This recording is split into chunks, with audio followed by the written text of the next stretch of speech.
good morning, good morning. Okay, today we're going to talk about, like I said in my last video, I'm going to go forward and go ahead and do the evidence and the presentation of the treason being committed by the Democratic Party and the real threat of who the enemies of our country are that we need to wake up to and address. So we're just going to jump right into this. And first, we're gonna start off with treason. Treason, of course, is the offense betrayed by one's own country by attempting to overthrow the government through waging war against the state or materially aiding its enemies. Also termed high treason, right? And that's like if you aid the enemies of America, our nation, you're committing treason.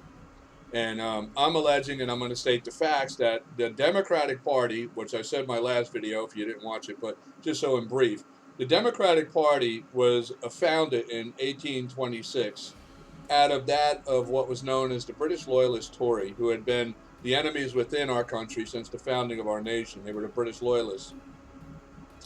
The British Loyalists, when they came into the country, in brief, they were appointed by King, the kings of Great Britain to oversee the large developing plantations that were being labored by the slaves that were imported by the king for his profits in import and export of like tobacco, oranges, produce, cotton, what have you.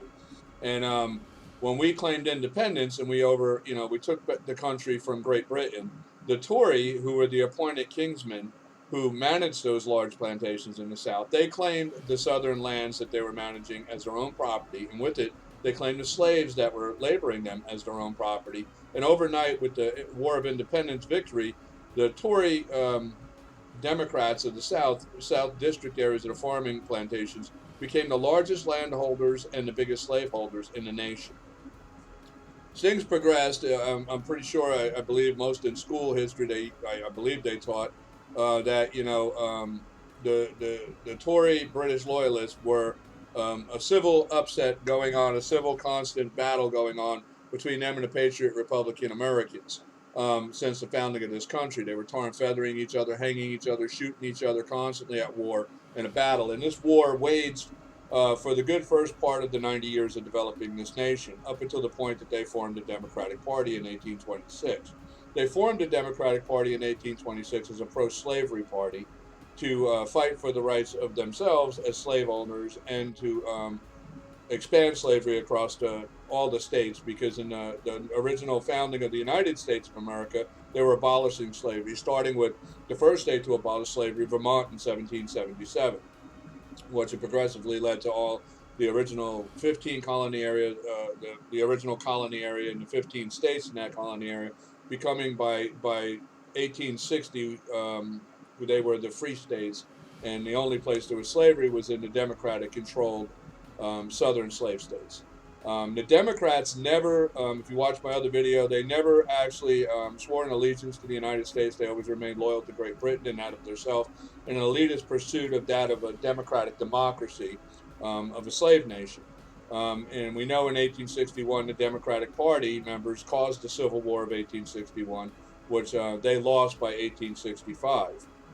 And the Democrats have always been the enemies within. We know that the Democrats have caused a history of nothing but terrorism, murder, onslaught, racism, and division in this country since our country has been founded. They continue to this day to do the same thing, but they have become very smart since the period after the time of Woodrow Wilson in 1915. The Democrats, with their organization of the Ku Klux Klan and the Red Shirts, have been slowly, progressively spreading out and infiltrating government within local town, city, county, and state divisions across our country, and expanding their presence secretly and attempting to infiltrate and overthrow the nation by taking over the government from within. We know this to be a fact, which some of what we're going to go into that represents it shows that, I'm going to say that Hoover of the FBI had investigations that were being conducted on the Democrats from the first time that they had threatened the electors of the Electoral College in trying to obtain to get back into politics in our country following the Civil War, which they did that with Grover Cleveland, with the Red Shirts and the Ku Klux Klan threatening, and that was how Grover Cleveland got elected twice, was threatening them And then, of course, during those terms with Grover Cleveland, it was the first time in history that more white Republicans were hung than black Republicans or black citizens of the country, because Grover Cleveland had unleashed the red shirts in the Ku Klux Klan to try and oppress that of the white Republicans who were supporting the minority blacks who are now free. And 2 terms of that, well, the Republicans realized they had to stop. So there wouldn't be another election again until, of course, history, as we know, people forget their history and they forget the enemies within, and they create and do the same mistakes over and over again. And by 1915, Democrats were secured again, and that the history was kind of dissipated. And though that wasn't politically wise, the Republicans knew well who they were, and they took the position to do what they could to stop them. But again, with the red shirts and the Ku Klux Klan, which became very evident, their power position with that with the Democrats, they had threatened again the electors, because in the 1950 election where Woodrow Wilson wins, it was already announced in the paper that the Republican candidate had won. And this would be the first time again that a Democrat is elected, the second Democrat president after the Civil War. And they won it by threatening the electoral electors again, and by threatening terrorism and what have you again. And Woodrow Wilson, after becoming president, if you're not aware, he was the Democratic president who showed The Birth of a Nation, which was a revival movie that was created to revive the Ku Klux Klan in America, a democratic organization of terrorism and racism. And with that, in the red shirts, they unleashed a war on black communities across the nation. And if you look it up, I talked about this in my last video. It's called Red Summer. And they literally killed tens of thousands of white Republicans and black Republicans across the country, destroying all the black prospering communities and undoing everything that was done from the Civil War forward by the Republicans with the black minorities in the country. It was a shame and disgraceful time in our history. And by the 1920s, it was back in the Republican control. But at this point, the black communities across the nation from the Democrats were so devastated. It was horrible. And again, with the Depression, the Great Depression onslaught that came on, and the issues going on with World War II developing, and what have you, Democrats, again, with FDR, were able to take the elections. And they, and this is where it all kind of starts off about where we see again the progression now for what they had planned, which was discovered by Hoover about their plans to how they would infiltrate the government and progress forward in the takeover of our nation, to revert it from that of the constitutional free United States Republic to that of a democratic democracy. This has been their goal, as I mentioned from the very start. A lot of people think that after the Civil War things ended, and the thing that I think most people don't understand about history is that the wars don't end. The initiators and the aggressors in the war realize they cannot win anymore at that moment, so they retreat, they regroup, and then they reattack sometime in the future. And the Democrats have been doing that in this country since the very founding of our nation, since they were the Tory British loyalists till they became the Democrats, of which they have been now since the enemies within. And this is what they've been doing. We are going to look at what treason is. Of course, we just defined that, but we're going to start off a little bit of brief history on the country so we can understand how these things evolved and some of the things I talked about. We started out with the presidential election in 1789 of George Washington. After claiming our independence and trying to form our nation, we draft the Constitution and what have you, and we elect George Washington. And George Washington, as the first president, had to contend with the issues that our nation would face. His first thing of what some things I'm going to try and cover in here so we can cover the broad scope of all things. Who we are as a nation is important to understand as well. We know that America was founded by William Bradford of the Mayflower, and we have the Mayflower Compact that he states very clearly that his intent in forming this nation was to establish a Christian-founded nation. Now, George Washington, this appointed John Jay, who was the first Supreme Court Justice of the United States. Now, it's funny how today, right now in this modern time of 2022, we have the Democrats with the Supreme Court ranting and raving about how, Wade, we have the wavy thing with the abortion issue with the Supreme Court and how everyone should honor the Supreme Court and what have you. So I'm just bringing that up, about Jane Doe, and what have you, with the abortion thing. and the Supreme Court, because that's what they talk about. When it's in their favor, of course, they want, or something that's been ruled in their favor, they want that emphasis on the importance of being obedient to what the Supreme Court has ruled. But yet, like I say, with John Jay, the first Supreme Court justice, it's very important to understand that we are a Christian founded nation, and that it is in God we trust. And all the principles and values of American society and culture are based upon Christian principles. Now, I love my Lord Jesus Christ, and I'm a Christian, and I'm an American, and I love my country, and I'm proud to be an American. And nothing today is disgraceful how the lies of the Democrats and the twisted and confounded history of the Democrats have led a lot of our posterity, our youth, and our children to feel ashamed to be Americans. And that includes all Americans of the children, white and black Americans as well. They have the black Americans feeling as though they have no chance for pursuit of happiness in this country, and that they're being oppressed by some reason. Which, in truth, they are. The Democrats have been oppressing them since the founding of this country. That's a fact. Not the Republicans, the Democrats. Under Republican assistance, there was a period, like I said, before 1915, and where the Republicans had aided and assisted with the black community of America in growing into a very prosperous communities across our country. We had Black Wall Street. They had the big plantations that were in southern Florida, Georgia area, where they were in the farming and produce. In Texas, they were striking oil. There was a period of wealth and prosperity for the black community in America, in unity with that of the white Republicans in America. And at that time, up until 1930, all blacks in America were Republicans because the Republicans were their ally. And I went over it, like I believe yesterday in a video. Go back and look at that about how we prove the allies and the Democrats recognize the allies, and how the Democrats are still the Confederate slave states right to this very day. In the last video I made, there's enough evidence to prove that. But I want to just go forward about this point here. John Jay, as we said, he was the first Chief Justice appointed by the Supreme Court. And I just want to put some facts to it about the letters John Jay wrote and some of the things he decreed as the Supreme Court Justice, the first Supreme Court Justice of the United States. One of them being right here.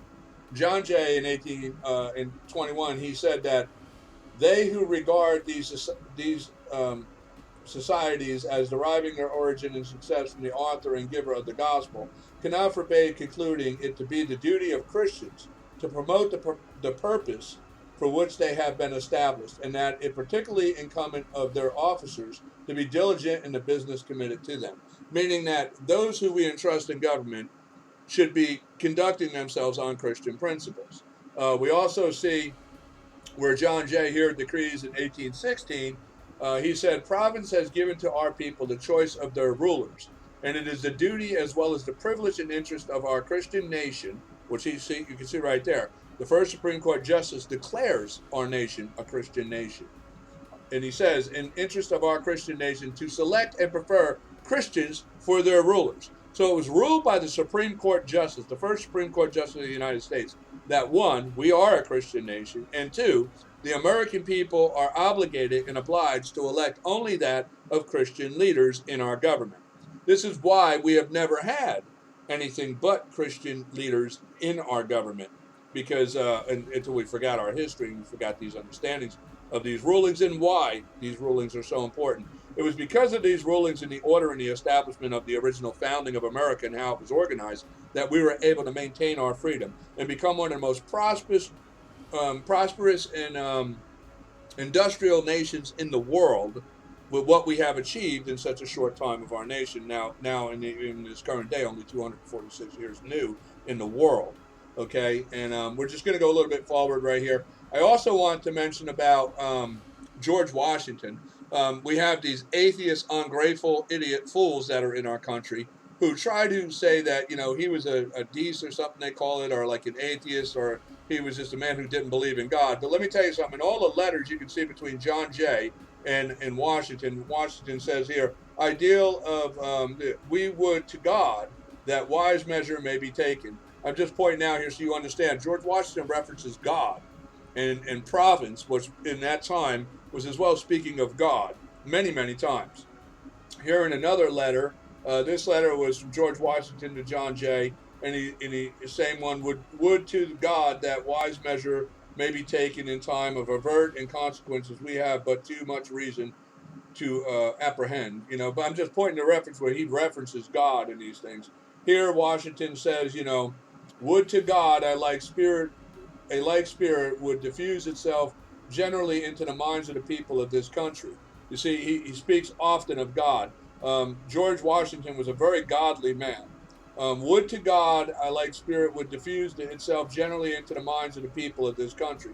I'm just pointing out where, so you understand, it's a lie to say that George Washington did not believe in God.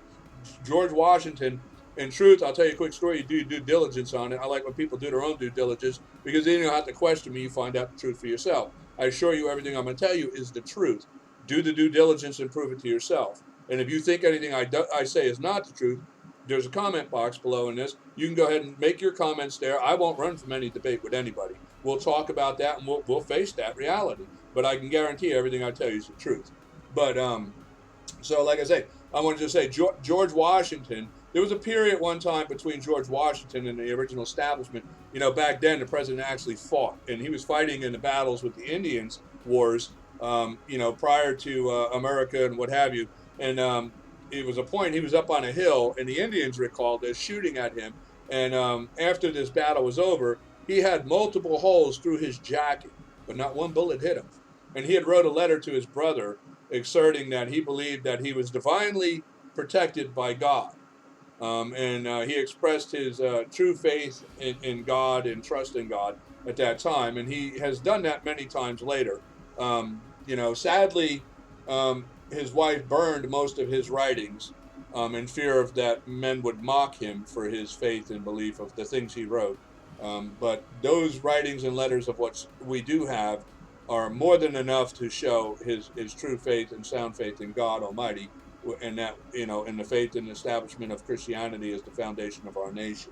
But as we move forward, George Washington's first situation he would have to deal with, and in history we write these things in a sense to where it masks the truth of what they're speaking of. We call it the Barbary Coast Pirates. Okay, it was the first people as an independent nation outside of the Indian Wars we were dealing with domestically. The first world kind of issue we would have was with the Barbary Coast Pirates, who were the Islamic Muslims. And the Islamic Muslims in their time had been established since around they started it in 730 AD, is when the totalitarian Arabian elitist rulers had drafted up the Quran and formed Islam as a totalitarian regime to enslave its people, is what it was, and this is a common practice in that time. So they had been around for like 1,100 years before America even evolved. And the thing of it is that they self-proclaim themselves the rulers of the world, and they claim that everybody had to pay tribute to them. And we, as a new formed nation, they came after us, started kidnapping our people off of ships and selling them into slavery and what have you, or holding them for hostage and telling us we had to pay this what's called a jizya tax. I believe I said that. I don't know if I'm saying that right, but it's an Islamic tax on non-Muslim nations. And so George Washington had to contend with this. And at the time we hear about today, we know from the Democrats, they try to associate that Thomas Jefferson was a friend of the Muslims. This is a blatant lie. Thomas Jefferson, in the founding of our country, was a little bit naive when he was younger and unaware. And he did make statements including Judaism, Hinduism, Buddhist, and what have you, everybody included in what he believed should be the freedom of expression with religion. But he did that at the time ignorant of understanding the ideology of Islam and its truth. Through this right here, I'm going to show you how Islam is not really a religion of any real God, because its own Quran disproves that. I've studied world culture, religions, and ideologies now for 47 years, and it's a hobby. I'm a nerd, and I know of these things, but I also know about Islam. One, as a young kid and growing up in Newark, New Jersey, in the ghettos of Newark, New Jersey, and where me as a white kid in Newark, New Jersey at that time, I was the minority. And I remember the uprising of the Nation of Islam and the 5%er gangs of Nation of Islam in there. So my understanding of Islam goes way back to when I was a young kid and trying to understand this ideology and what it was. And in the truth, even back then, what I found out, I realized that any black American would have to be crazy to be in Islam, because Islam, in truth, is the founders of the black African slave trade. It was the Muslims who invaded North Africa back in 634 AD and then enslaved the black African people. In fact, they're said to be Prophet Muhammad was one of the first black slave owners known in history upon the founding of the Muslims establishing the black African slave trade. Back in, like I say, this is going back in 634 through, forward in AD. So, 1100 years before America too existed on the earth. This is when the Islamic Muslims had founded and established the black African slave trade. So I just want to put that in. Now this is what we're dealing with, because they didn't only deal in black African slaves, they also enslaved white people. For a fact, the majority of slaves in the world at that time were white slaves. The African, like I say, black African didn't come into the slave trade until around 634 AD, upon the Muslims invading North Africa, discovering them and enslaving them. So that's where it starts. But prior to that, and even after that, the majority of world slaves were white slaves. And it was that of nations enslaving their own people, like the Chinese enslaved their own. Great Britain enslaved many white people. They didn't want black African slaves in the Great Britain colonies, so they enslaved their own poverty people out of Scotland and Ireland, and they forced them to do the slave labor. Later on, they reverted it to indentured servitude, but it's not. That was really just a nice way of saying we're enslaving our own people under a way that they can buy themselves out of slavery. And I know today people say, oh, well, that's different. It's not. It's really not. But anyway, it's slavery. Slavery is what it is. Just. But we're going to move forward here. George Washington, in relation to the Islamic Muslims and what they did, in his own study of it, and eventually, like I say, at first in Thomas Jefferson's study, he was ignorant to the understanding of the truth of Islam and the principle of that ideology. So as we started to have issues with the Islamic Muslims, with the Barbary Coast, George Washington would make Thomas Jefferson the ambassador there to go over and figure out what was the problem, what was going on. After discoveries of what it was all about, and after Washington had witnessed and heard about what these Muslims do to other people with the beheadings, the raping, the enslavement, and the selling, he had declared the Islamic Muslims, which I have right here, this is from a letter of his in 1786. George Washington wrote, "Would to the heavens we had a navy to reform those enemies to mankind and crush them into non-existence." That's what George Washington, after consideration of the facts of what Islam stood for, wanted to do with them. And he declared them the enemies, not only of America, but all mankind. So I just want to make that point out. Now, when we look here in some of the research that was done, we see that, at the time, like I said, George Washington was the president of the United States. John Jay was appointed first Supreme Court justice. Thomas Jefferson was made the ambassador because since he was the guy who claimed that, that's what I'm saying. If you look back in the letters, like everybody said, he at first was in favor of the Mohammedans, as they were called back then, and having equal protection of religion as everybody else. But in his studies of it, here you can see right here, as Jefferson later reported to Secretary of State John Jay and to the Congress of the United States, the ambassador answered us that the right was founded in the laws of the Prophet of Muhammad of Islam, that it was written in their Quran that all nations who should not have answered their authority were sinners, that it was the right and duty to make war upon them wherever they could be found, and to make slaves of all they could take as prisoners, and that every Muslim man who should be slain in battle was sure to go to paradise. You see, this is Thomas Jefferson reporting back to our Congress and Washington the ideology principles of the tenets of Islam as a totalitarian foreign nation, okay, because that's what they are. They're not really a religion, which we're going to get to.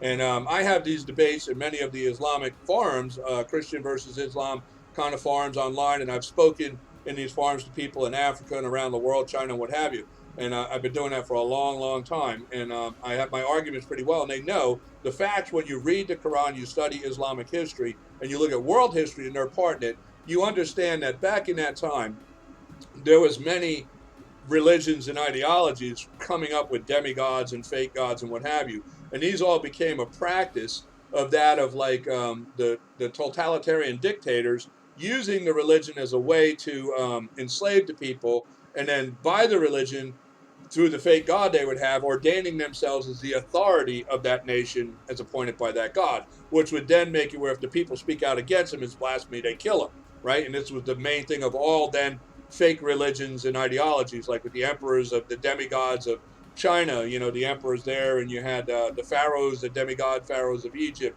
half man, half god kind of things. This goes back thousands of years with this practice. King James, who detailed the most detailed transcript of translating the Bible into English as well, he tried to make Christianity a totalitarian regime by self-proclaiming himself as ordained by Christ to be king.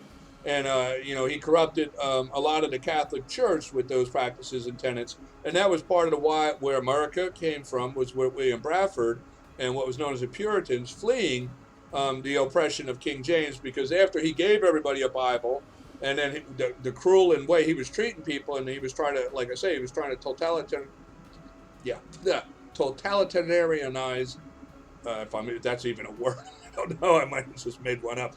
But, he's trying to turn Christianity into a totalitarian regime. And they caught on to him, and they're like, hey, all you're doing is not Christian-like. And then he realized, he's like, take the Bibles back from them.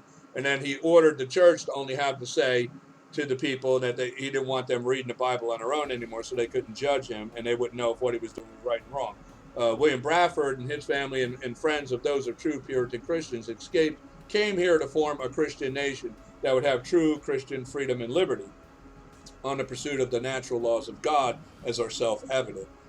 So I'm just saying, so like we see here where we discovered, Thomas Jefferson himself discovered the totalitarian nature of the Islamic Muslims, and how in their pursuit for world domination and control through their ideology of masking themselves as a religion. And they would control and enslave the Islamic Muslim people. And later I'm going to show you some evidence of fact where you can't believe, like it's just mind-blowing today to think this kind of totalitarian regime still operates and deprives people of the truth of reality and facts of what we know today by using this fake religion to enslave them and control them and use them as they have been now for 1,400 years as slaves to attack the world for them in their pursuit for world domination and control. But as I say, where Jefferson found this out, we're going to move forward to this. We also see here, again, it's just another thing about George Washington. Again, I'm showing it. Was it mentioned again in another letter about him with considering the Muslims the enemies of mankind.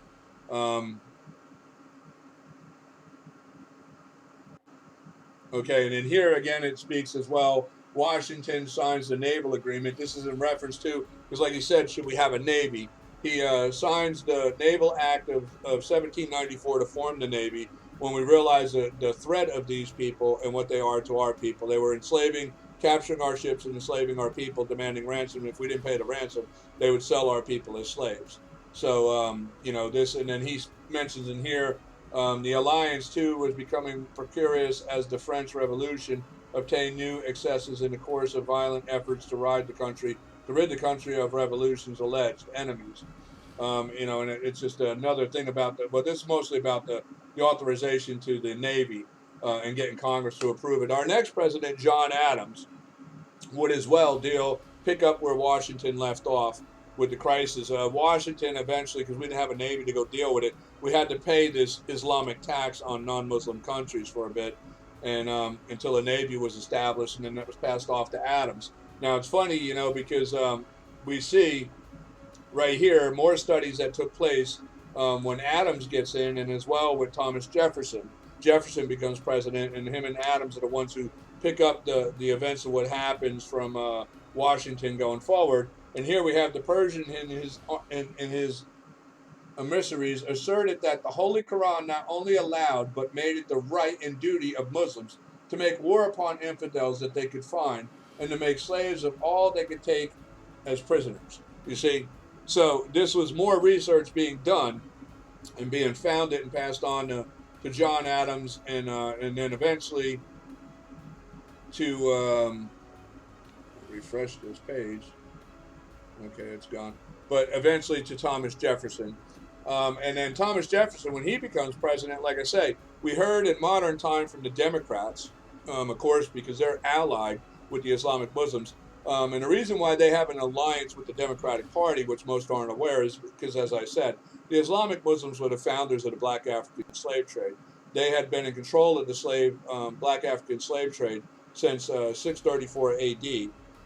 And Muhammad, like I said, they're said to be prophet, was one of the first people to own black African slaves. So for near 1,100 years before America was even discovered by Columbus, they had already been in control of the black African slave trade.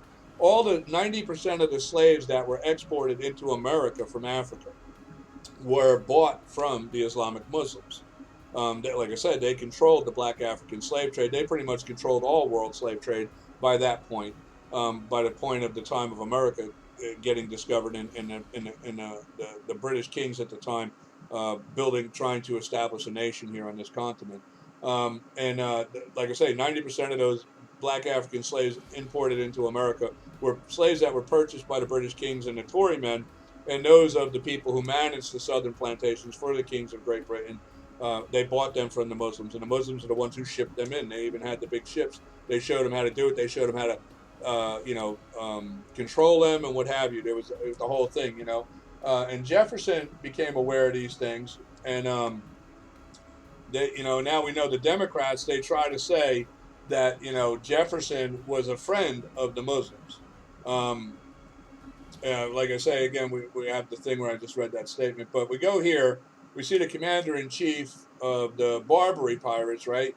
And we go now. What this is leading up to the first Barbary War. The first Barbary War, which they call it, was led by Thomas Jefferson. Thomas Jefferson, by this point, through the decree, what happened with Washington, we had formed a big navy. This is where our Marines came out of. The division of our military of the Marines came out of this because they were the first to land on the foreign Barbary coast to deal with the issue that we were having with the Muslims in the first Muslim war that we had. So understand, we have now George Washington, John Adams, and Thomas Jefferson, who have all declared the Islamic Muslims the enemies of the American people and America, and not only us, the world. They're the enemies, world enemies, because they were already at this point because of Thomas Jefferson studies, John Jay studies, Washington studies, our founder studies, as well as many of our Congress, and understanding then that this is a totalitarian regime, not really a religion. It's a foreign country masking as a religion to enslave its own people and control them and use them in their own pursuit for world domination and control. Our founding fathers understood this. And the reason the Democrats, like I was saying a moment ago, were allied with them, because like I say, after the War of Independence, the Tory Democrats were the ones who took control of the plantations that they were managing prior for the kings of Great Britain as their own property. And with it, they took the slaves as their property. And of course, they would need more slaves as they were growing their plantations. And they kept violating everything we wanted to do to abolish slavery. And they still had dealings up until I believe it was 1812 that we banned the importation of any more slaves into the country, trying to stop the slave trade, and so the Tory couldn't keep bringing black Africans in and buying them from the Muslims. The Muslims had an interest with the Tory Democrats because, of course, for slave trade, they were making a lot of money with these people selling them slaves, and they had been allied for a long time, even prior to America even being found. Like I said, that's who the British kings and the Tory were all getting their slaves from, was the Islamic Muslims. So the first Barbary War was led by Thomas Jefferson against the Barbary Muslims. And we had, and it didn't end there, though. It didn't end. We established a point of peace. And right here, it was another with Jefferson. They asked him by what right it extorted money and took slaves in this way. By what right were they doing this? It says here, Jefferson and John Adams, when they went to call on Tupali's envoy to London, Ambassador Sadat Hajid Adraman, I don't know if I'm saying his name right. I'll include links to all this so you can read it yourself. They asked him by what right he exerted money and took slaves in this way, as Jefferson later reported to Secretary of State John Jay and to the Congress. The ambassador answered us that the right was founded on the laws of the Prophet, that it was written in their Quran that all nations who should not have answered to their authority were sinners, that it was their right and duty to make war upon them wherever they could be found, and to make slaves of all they could take as prisoners, and that every Muslim who should slain in battle was sure to go to paradise. You see, this has been a known decree by the Islamic Muslims in their terrorist acts against non-Muslim nations. It says right here, our founders knew, Thomas Jefferson's own words, so-called allied, the Democrats say, the Muslims. He is the man who Washington put it upon him to do the due diligence to understand the truth of this ideology. And it was him who declared that the own ambassador to the Islamic Muslims himself in that time telling him that this is their decree. This is what they do. Everyone has to adhere and submit to them. They are in pursuit of world domination and control. So I just want to make this clear of how long it was established. James Madison, I'm sorry, James Madison now comes into the picture, and both, now we have George Washington, John Adams, Thomas Jefferson, and James Madison, 4 presidents of the United States, now having to deal with the totalitarian regime of the Islamic Muslims, who are now through 4 administrations of our founding fathers, who declared them the enemies not only of America and the American people, but all the world. I mean, they were the enemies of all mankind, and they all understood this. And this is so now, after Thomas Jefferson's out, we got James Madison now comes in, and the Muslims again. They start again. They start to kidnap our boats again and threaten us again and what have you. And they demanding the non-Muslim nation tax, and they were attacking us on the basis because we're Christians, and they don't like Christians, and they never like Christians, and this is a fact. Their own Quran has many statements of fact against everybody who's not a Muslim is considered an infidel. Every infidel must either be converted or killed. That's it. Or taken as a slave and deprived of all life and liberty. That's the way it goes. Now, with James Madison, we see he leads the Second Barbary War against the Islamic Muslims. And this was the war in where it finally came to a point where they realized we weren't playing around. We were not going to pay this non-Muslim tax anymore, and we were not going to give in to their demands anymore. We were going to, hold our ground, and if they wanted to go to war, we go to war. Now, the other important thing of which I want to state here is so that everybody understands. This point here, when we get up to the time of James Madison, we're looking at the period of 1817 now. So America from 1777 to this point, we're talking, 40-something, almost 50 years now that the country's established. And I just want to let you know by what I'm saying here is, what did the world view America as? What did foreign countries see us as? And when you realize that in this letter addressed to James Madison from the D of the Islamic nations at that time with the Muslims, you get a real clear picture of what the world defined America as on its founding principles and its established foundation.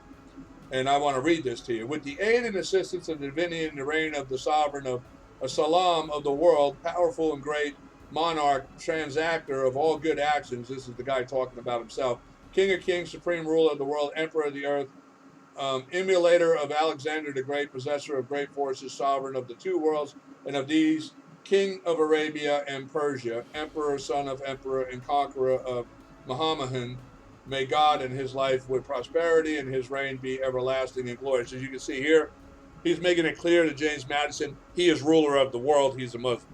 Okay, but then he addresses James Madison. And this is the thing I want to put out to understand, because you got all these Democrats and these people who are so ungrateful and it just really disgraces to this country. They should not even call themselves Americans. And anybody, what the problem we got in America? We need an exit system. When people are unhappy here and they want to slander this country, disrespect our flag, our anthem, our history, and who we are, we should have a method in where they can pick another country and offer taxpayers dollars. We pay for them to leave, take their citizenship away, and ship them the hell out of here. Because you know what? They're not good for the posterity of the nation. If you don't like America, pack your shit and go. That's what I say. Get the hell out of this country. Okay? Don't sit here and try to turn this country to something it wasn't while you're enjoying the benefit of everything that it is, that it gives you on the basis of what it is. Okay? It's so hypocrisy. I know one thing. If I didn't agree with this country, I didn't like this country, I would leave.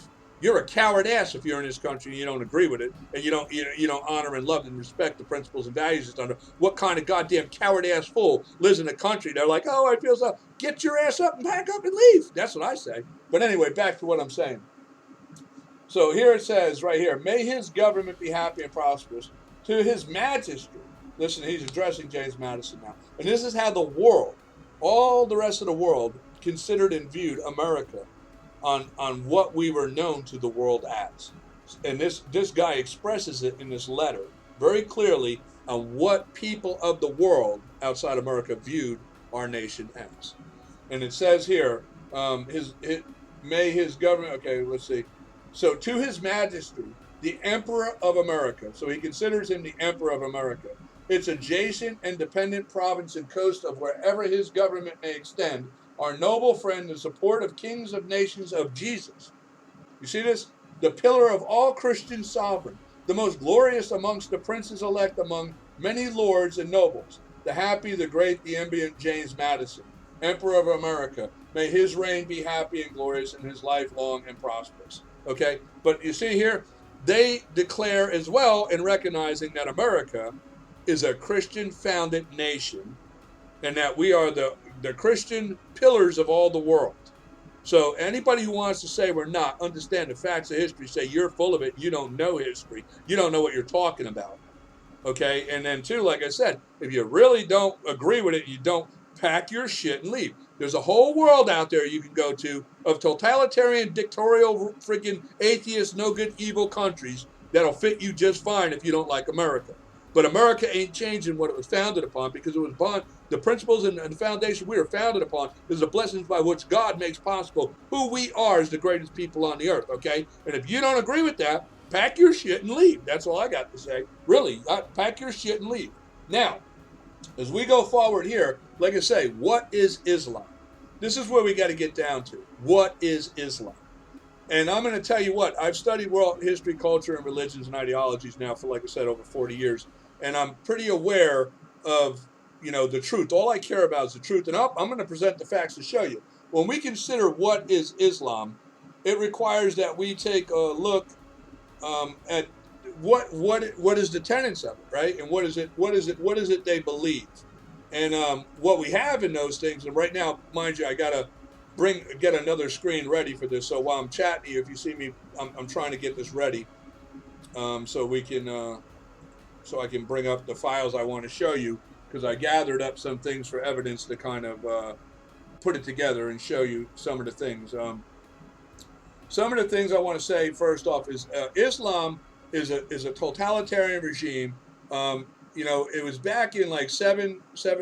Muhammad died, I believe, around 650 something. He died, and then it was like in 690, almost 150 years after he died. The monarchy of the totalitarian regimes of Arabia had their scholars and what have you write up the Quran. And what they did was they made the stories up. There's truth in history to who this Muhammad was. And it does show the guy did claim to be a prophet, but he was rejected by everybody. And he wound up converting from being a so-called prophet to becoming a warmonger, a pedophile, and a rapist, murdering killer is what he became. And what he did was he took up after he was cast out of Mecca and ran out of Medina, and he wound up out in the desert area with what was known as the desert pirates, these thugs and criminals.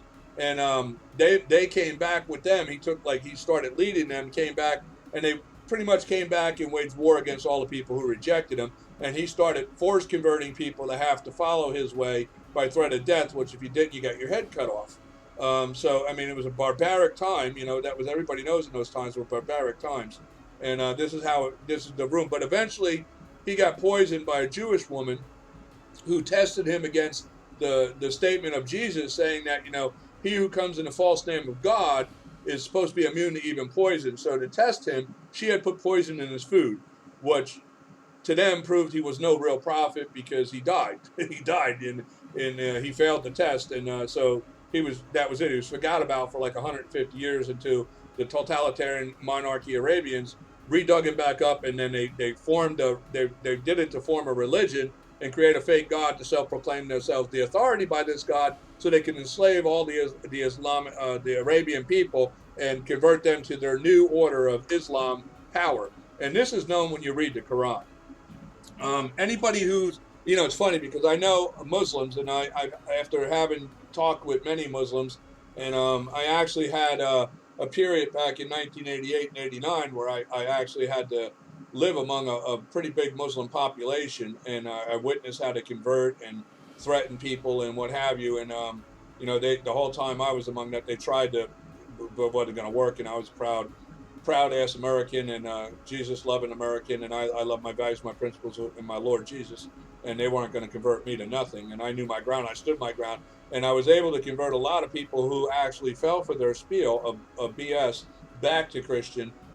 Especially being that some of them were actually Black Americans, which any Black American who would want to be a part of anything with Islam is really an ignorant fool that knows nothing about Islam, because Muhammad himself was a white man. He was a white man. He's the father of racism. Islam is the founders of the black African slave trade. And this is the other thing I'm saying. This is who the tenets of Islam is. What is Islam? It's a totalitarian regime that has made up a religion with a fake God that masks itself behind the religion for religious protections and tries to spread itself through the religion. And then once it gets enough of its religion ideology within a nation, then they uprise within that nation and attempt to overthrow it from within. This is their history for 1,200, 1,300 years now. Anybody who looks back at the history can see this. And anyone in history, there's been many nations already overthrown, many great battles. Islam has the longest waging war on humanity than anyone in history, now waging for 1,300 years in its pursuit for world domination. And all the world has been attacked at one point or another. There is no other ideology known in world history, not even Genghis Khan, has as many conflicts as what the Islamic Muslims have with the world's other nations in the world, and has had such a long, like I say, 1,300 years and still waging war for world domination. The totalitarian Islamic rulers, that's their pursuit. To understand like religion, that's the problem. We have the First Amendment, which protects the right of religion in our country, and we agree, and I agree that any tenets of true natural self-evident order of religions that are clearly have some premises of reality with truly what we consider to be God should be respected and honored, and all people should have a right to it. But when a religion, it can be dissected down, and you can see that it is actually that of a law of a foreign nation that's being used in a way to manipulate people through totalitarian means in controlling every aspect of their life on a fallacy of a fake God. At that point, you have to face the reality our founders faced. Thomas Jefferson faces, George Washington, John Adams, and James Madison, because in the study of the Quran by Thomas Jefferson and our founders, they easily, as I'm going to show you, realize that there's no truth to this religion. It's just not real, because the reality is that in Islam, when you look at, like I say, if you look at something and you can prove that God or the statements by the God are false and not real, it becomes pretty clear that the God's not real, right? Now, under the way Islam and their God that they call Allah, now they plagiarized Christianity and Judaism and many other religions. There's another that was of Cyrus the Great of the Achaemenid Empire. His religion as well. They tried to take it in Zoroastrianism as well and incorporate it, so they tried to be friendly with everybody to get everybody to accept it in the time when they did this, but it was rejected by everybody because everybody knew the fallacy of the history of the fake prophet Muhammad, and they also understood exactly what the totalitarian, the dictators of Arabia were trying to do, and it was rejected. But like I say, when you read the Quran, God Allah claims in His creation how He made things. And when you look at this, you kind of realize today with the advancements in technology and understanding that we have, which God gave us so we could see the truth of things. You see, God is a God of truth. That's another thing. Islam has a tenet, and where Islam is built upon what's called, I don't know if I'm going to say this right, tiaka, which is an Islamic term for lying. You see, and their God Allah tells them they can lie and deceive people in order to protect the conquest of what their goal is in world domination and control. So, but God is a God of truth, and I believe the advancements in technology of man and what we're able to expand out to and see in the incredible magic of what seems like true magic of the things we can do today, space travel and satellites and what have you.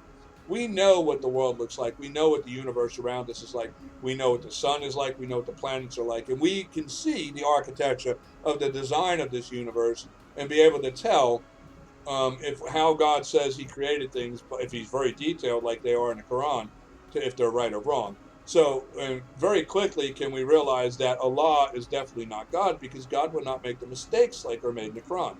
The God Allah of the Quran claims that He has created the earth to be flat.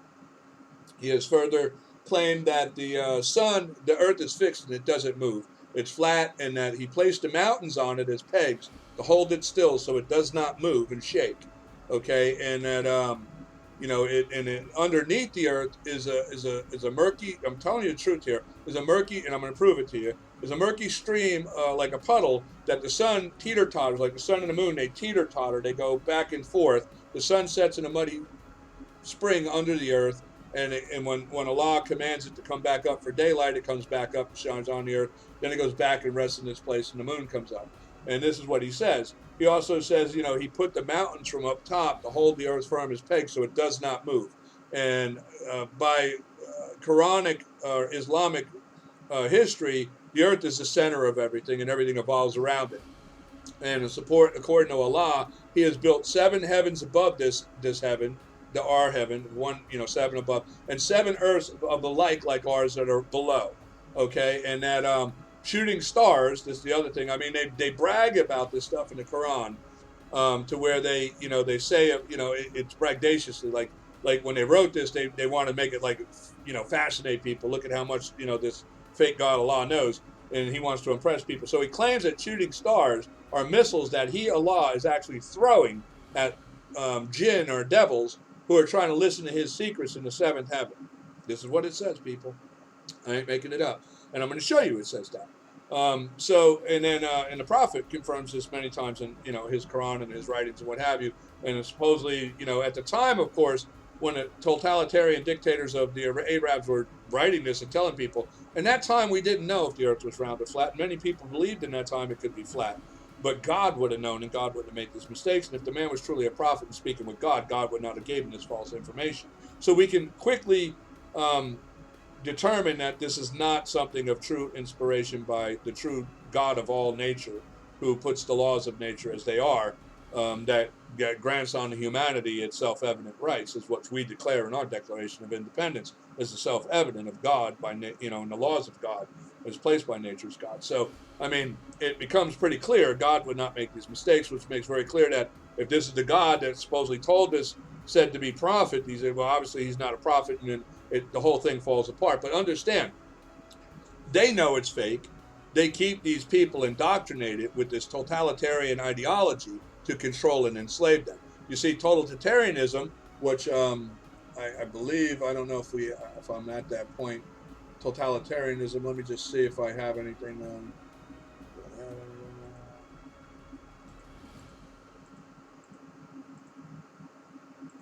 I thought I had something on totalitarianism.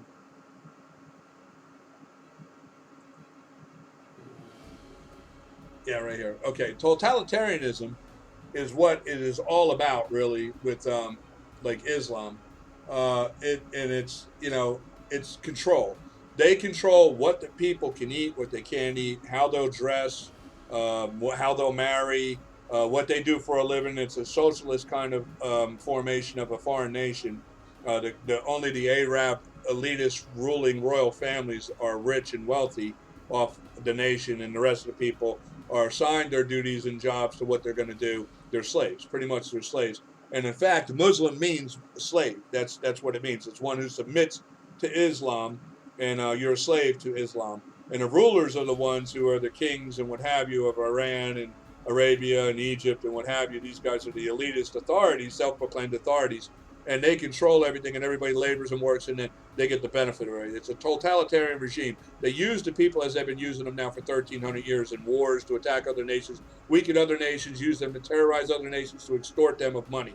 And this has been going on for 1,300 years with this totalitarian foreign nation of the Islamic Arab Muslims. And now, of course, they've expanded out to other, anyone who's willing to align and allied with them, they'll include in as Muslims.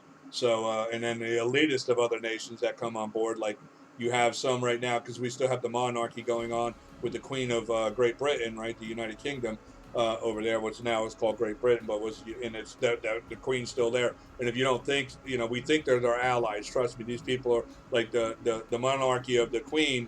That dates back over close to 3,000 years with the reigns over there of what they do in their order of government. So and then too, there's, like I say, there's still a queen, the princes, and what have you, and the princesses, and all this stuff. They still adhere to that elitism of that, and they're willing to ally with the elitism of that of Islam and its tenets to maintain that control, that they have uh, by this totalitarian form of which they use to try and seek and take control of world domination and control. And I believe that the royal families of Great Britain would be on board with that with them. They would be willing to convert all of Britain to Islam. We can see that by the actions of what America has been facing in the last 25 years as well. Now recently as well, within the last 15 to 20 years with Great Britain and France and Germany, what we see with the Islamic invasion going on and the attacks and onslaught of their people as well. These things are self-evident. But anyway, like I say, I want to show here. This is I have up now. This is from the Quran. This is a story right here, and so I can see this. I have to go and try to see which one am I looking at here. This is about the sun under the earth, to show you where it's at and where it says the sun sets under the earth. I'm just trying to find which one I'm looking at so I know. Sun. Story.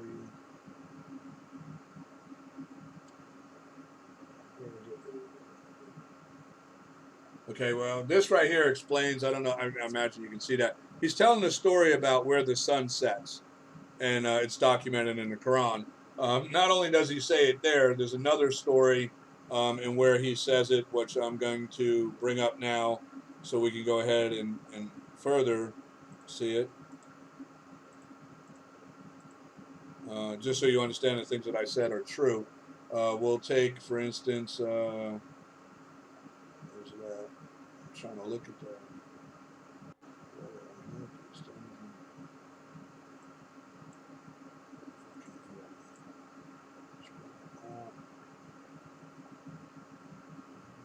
All right, here's the other right here. We'll take a look at that.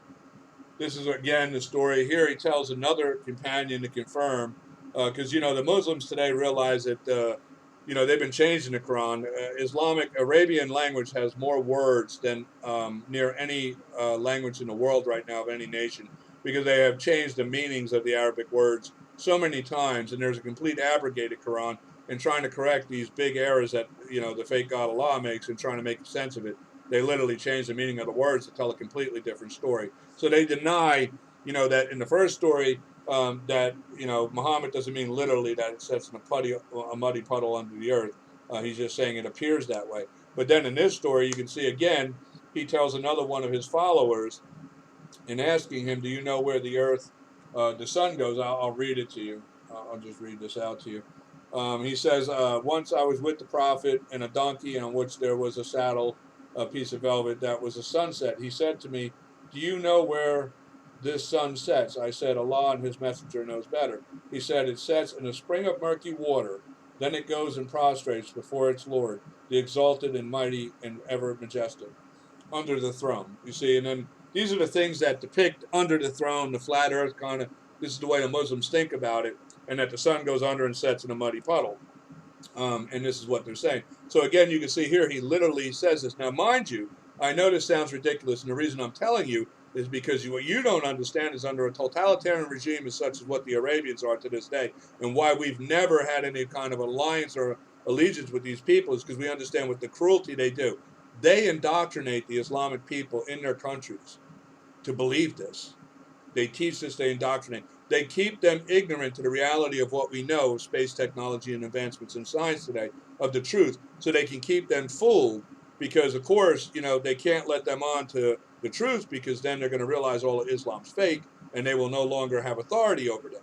And that's their fear. That's their fear of America. That's why they want to overthrow, too, and crush this country before we expose the lies of these foreign totalitarian regimes, of which, even with Donald Trump or anybody in this country, us going and adhering to the Queen of Great Britain is foolish.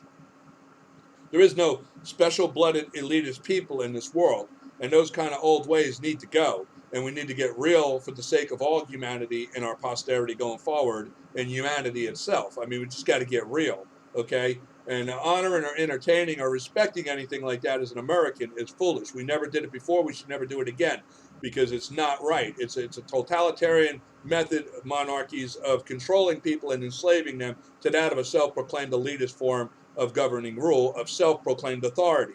In America, as our Constitution and our Declaration make clear, our government governs by that of the consent of the governed. We, the people, are the head of that government. We're the one who sets the rules. That's what our Constitution is. We don't agree with any kind of forms of totalitarianism in the world, or control of monarchies or supreme rulers like demigods and pharaohs and what have you. We don't agree with all that insanity that has been enslaving humanity for over 10,000 years now. We just don't go with it. Another thing, like I say, when we look at Islam, the fascinating thing with America, which I'm going to go forward here a little bit.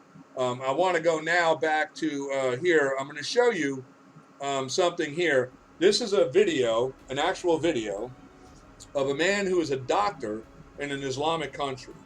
And this is done by an outlet. The interpretations are accurate.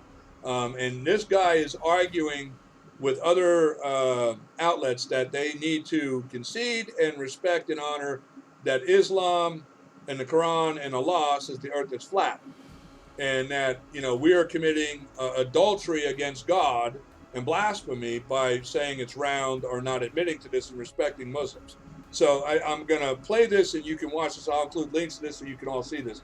But here. أنه جنة أرضها السماوات والأرض فهذه دللت على أنه الأرض هي مسطحة إن لم تكن الأرض كروية. If the earth is not round, what shape does it have? أنا عندي ثابت. I have proof today as a result of scientific development using satielites, modern devices, and spaceships. بالوسائل الحديثة المركبات الفضائية. In particular, considering the spaceships and space shuttles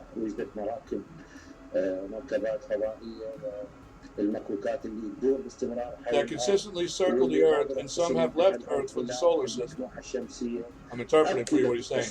The photographers say they took and proved that the Earth is round. When you watch a ship sailing toward the shore, all you see at first is the mast. Then you see the ship's bow and eventually the entire ship. Now this guy says when you stand on the beach and you look into the distance,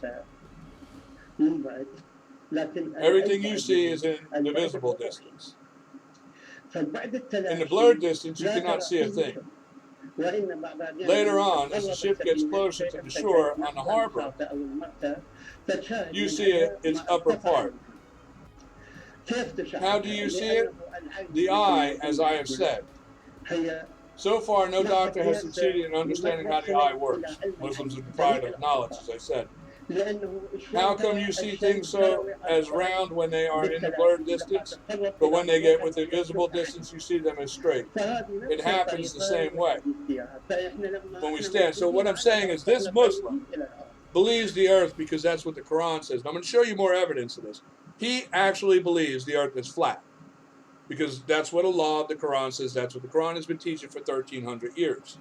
Now today, though, granted, the Muslims today are now, for the younger Muslims, changing this up, changing the meaning of words, trying to correct this because they realize that space science technology, which, Russia, China, some of their own allies of world dictators that are with them as well have space programs, and they're like, dude, I'm sorry, we can't go along with that. We know the earth is round, and it's moving and it's rotating, and, you got to fix this. So they are trying to change the meanings of words and correct that today in their Quran to fool the next generation of poor enslaved people under their totalitarian rule. But we're going to look now, go a little bit forward so I can show you how it is.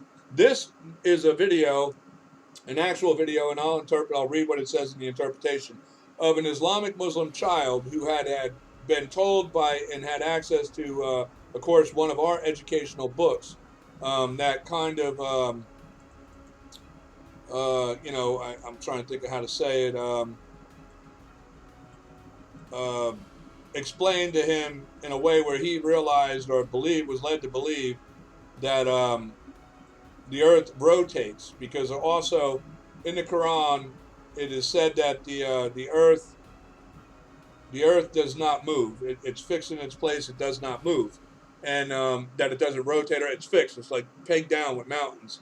So in Islam they teach that it's fixed, and because that's what the Quran says. And they indoctrinate the youth, the posterity, the youth, and the adults today as well. And I'm going to show you this. They believe Whatever the Quran says is what they believe. It's a totalitarian regime that indoctrinates these people.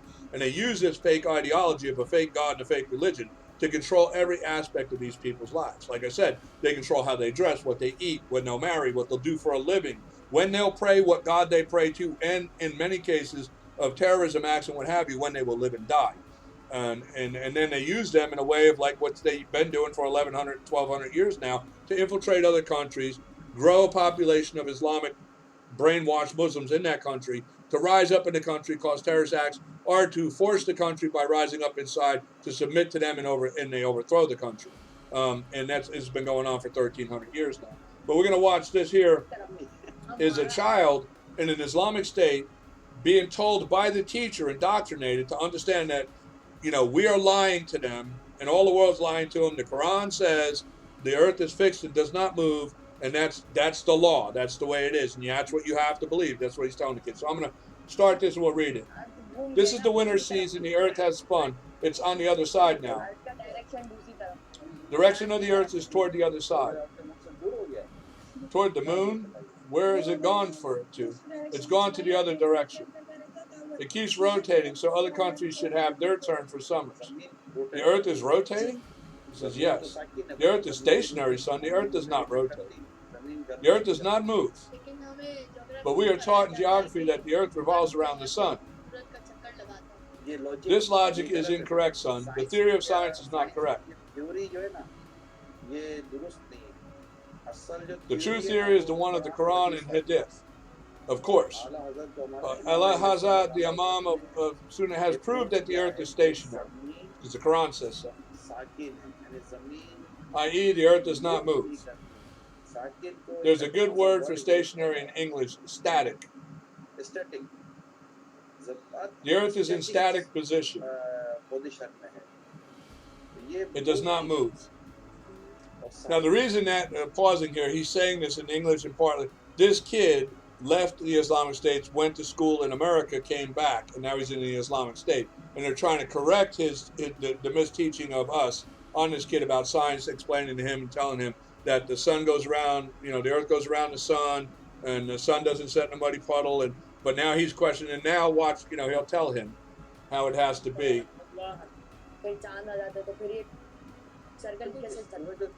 The sun, the moon, they are moving. You see, the sun is round. You must have seen it. The sun, as per Allah's orders, it moves in its cycle. So wherever the sun is moving, things move according to its timings. So wherever the sun is moving, things move according to its timings. So the movement of the sun and the moon, the coming and going of the sun and the moon. Think about the sun and the moon like the sun sets.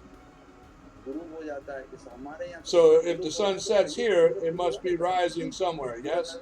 So all this, the sun and the moon, all these acts per Allah's order, their system works as per their given time. So you see, he's indoctrinating these kids, but honestly, this adult man, because they control as well what the Islamic Muslims can in the Islamic states, what they can learn, what they can read, what they can't read, what they're allowed to believe. Everything is controlled. It's a fully complete totalitarian organizational regime of a foreign government, and they use Islam to indoctrinate these people. And in this very modern time, they're still teaching them the earth is flat, the sun sets in a muddy puddle under the earth is fixed, it doesn't move. And they teach them the fallacies of the fakeness of what the fake God Allah in the Quran says he did. And they've been teaching this now for 1,300 years, so they can't change it. So they have to deprive these people of the truth and keep them pretty much in the 6th century mindset, so they don't know the truth. Otherwise, their whole totalitarian regime of order falls apart. Because if there is no Islam, they are no self-appointed authority of their fake God Allah, right? And they no longer have their power. You understand? That's why we as Americans, we don't honor or deal with in any way totalitarian nations. We do not. We just don't do that. We don't deal with it. Totalitarianism is what we're going to go forward, though, after we consider some more proof. I'm going to go now to this guy. This is a Saudi cleric who says the sun rotates around the earth, because this is what the Quran says. Now, I know these things sound ridiculous, and you're probably like, Jim, where are you going with this?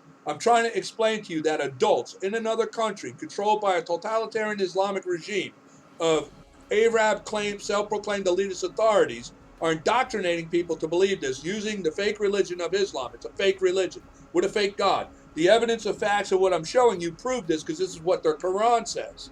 Understand that. This is what their Quran says. And when you think of all the people who are dying, and you realize in America right now, by and through the Democratic Party, who are committing treason and aiding and assisting known and long established declared enemies of the United States, of this totalitarian regime.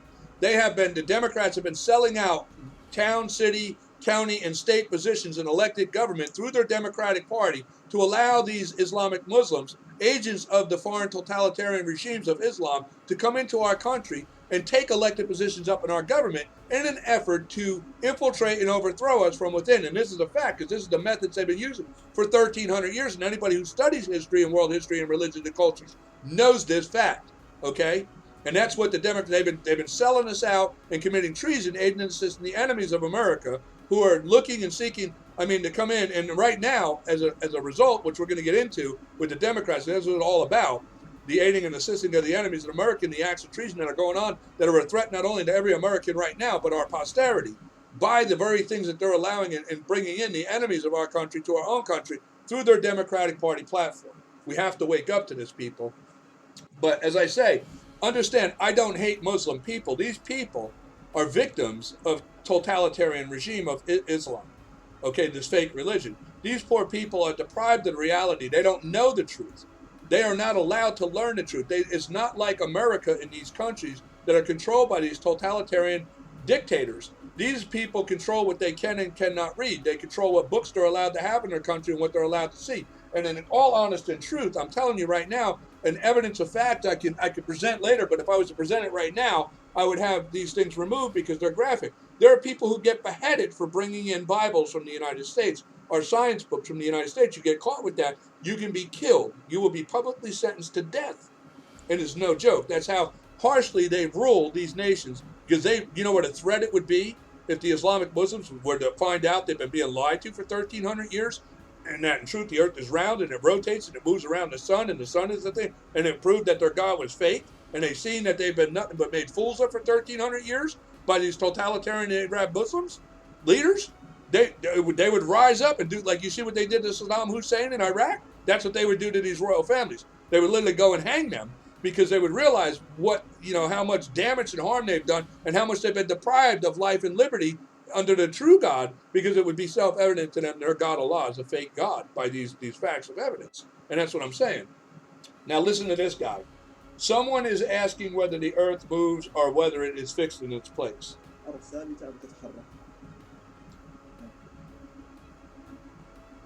Does it move or remain fixed? The truth, as described by our scholar Imam Ibn Bazaz and Sheikh Allah, is that the earth is fixed and does not move. This is in keeping with the Quranic text, and it makes sense as well.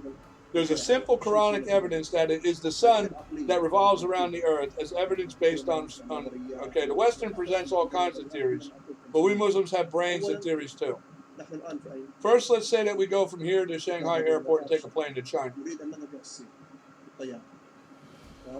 Are you with me?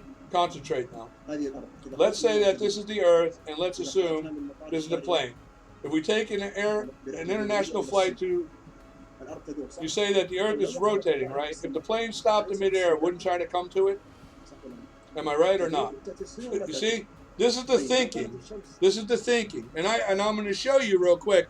I'll go back here, and I'll show you what the story he uses. I'm going to include links to this so you can watch all that later. So we try not to, my videos are long, and I don't want to keep watching all of it, but we're going to go here. I'm going to show you the story and where he's speaking of from the Quran. If I can find it real quick, I got to find it. Hold on.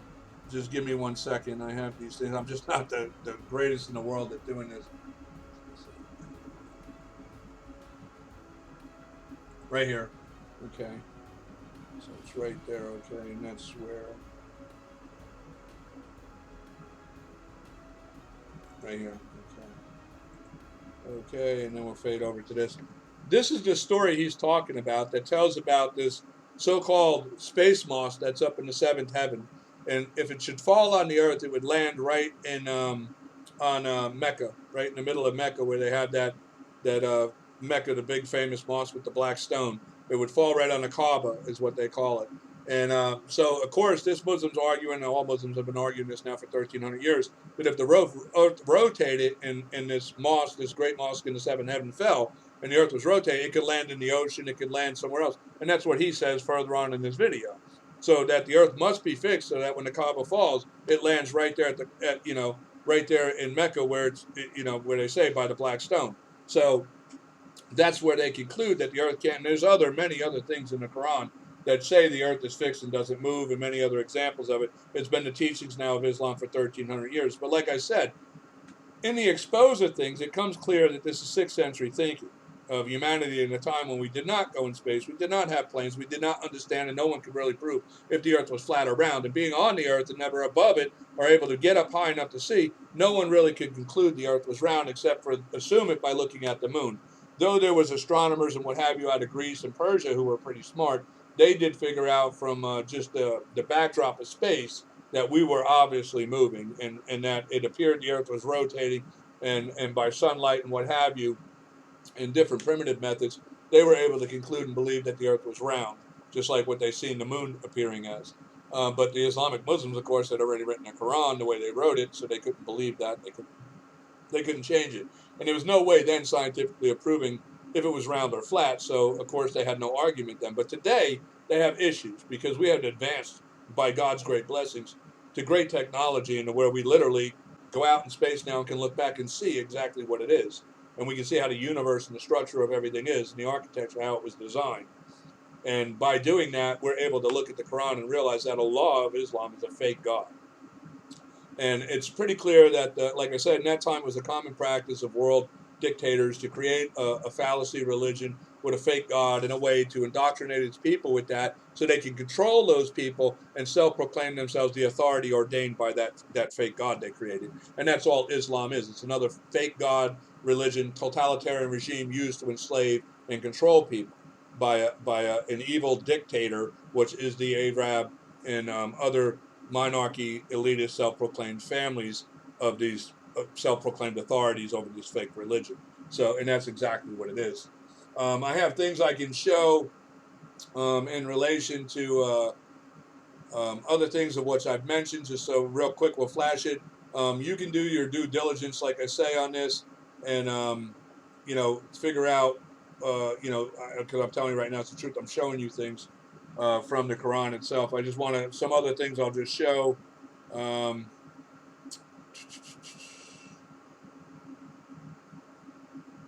well, the rest of it goes into the next topic of it, so we'll just go on to that. But anyway, so now I'm going to go back to here, and we're going to continue on with the rest of what I have here that I have in my mind how I want to go. This is another example of another Islamic Muslim scholar, and this scholar here speaks in English, so you'll be able to understand him clearly without me interpreting. And then it's also interpreted at the bottom if you want to read, if you're deaf and you can't hear, what have you. And hopefully, if I'm speaking directly like this and you read lips, if you're deaf, you can read my lips. I don't, and we try to do it. I'll try and have it where it's interpreted for those if somebody's deaf. Somebody mentioned that, so I'm just saying. But anyway, so this guy here is arguing the fact that we don't really know if the earth moves or not. Quranic evidence says it's fixed in its place, but of course, like he says, Americans, they say different. And he's just trying to say, well, you know what? In time, eventually, the Americans are going to come around and realize that Allah is right and the Quran's right and the earth doesn't move. So, and now I'll let you hear what he has to say. And rotate. Says, according to Islam, does the sun revolve around the earth, or the earth revolves and rotates around the sun, or is the earth stationary? This question is always arising and asked by atheists, people of bad intent, who would like to pinpoint something against Islam, something against the Quran. As Muslims, do we care what they say? Definitely not. As Muslims, Where do we get information and knowledge? From the Quran and from the Sunnah. So if we study the Quran and the Sunnah, we will find that Allah Azza wa Jal addresses the layman as He addresses the engineer, the professor, and the rocket scientist. Allah addresses them all with what they can comprehend. So for us laymen, even if you go to atheists, when you ask them about the timing of the day, he would say to you, the sun rises at 7 a.m. and it sets at 6:20 p.m. So he is confirming that it is the sun that rises and sets. And if you look in the hadith of Abu Dhar, may Allah be pleased with him, when the Prophet asked him, do you know where the sun goes when it sets? And then he told him about the long hadith, which proves that the sun is the one who's setting, or the one that is setting. So as you see, I'm not making this up. They believe what the Quran says. They believe that the sun sets and what have you. And the other thing I wanted to go into was to look at was some of the other things I mentioned, so you understand I'm not making these things up.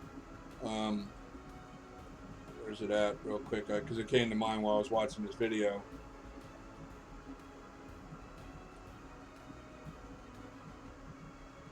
I'm just looking for it. Give me 1 minute. Just give me 1 minute.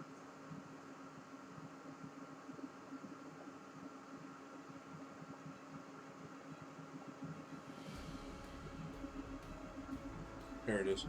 Okay, so this right here is where Allah tries to really let me make this bigger and you'll be able to see it better.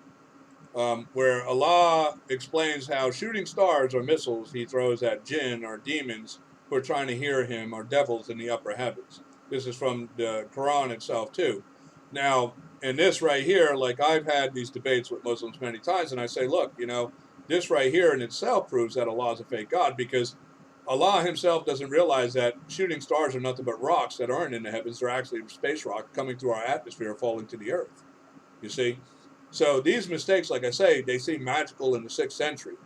But today, with what we understand and know of the facts, prove and show that, if this was truly God inspiring the said to be prophet to write these things and to say these things, God would not make these mistakes, because the true God of all creation knows how he created everything and how everything works. Clearly, Allah of Islam does not. Now, some of the other things that I want to point out that I think is important we have to understand in relation to Islam and its totalitarian ideology, and how it's affecting America and the culture that we have, and balancing and dividing our whole entire nation, all by the aiding and assisting of the Democrats who support this ideology coming in and have opened the door and laid the groundwork and foundation for Islam to come into America. And this is a fact of which now we want to go into. Totalitarianism is something of a nation we do not honor, respect, or want anything to do with, because we escaped totalitarianism and formed this country as what we founded, as we declared in our Declaration of Independence. Our rights are self-evident by nature's laws as placed by nature's God, Almighty God himself, and who we all trust in. Our nation was founded upon the Christian principles of the self-evident order and laws of God as defined by Jesus Christ.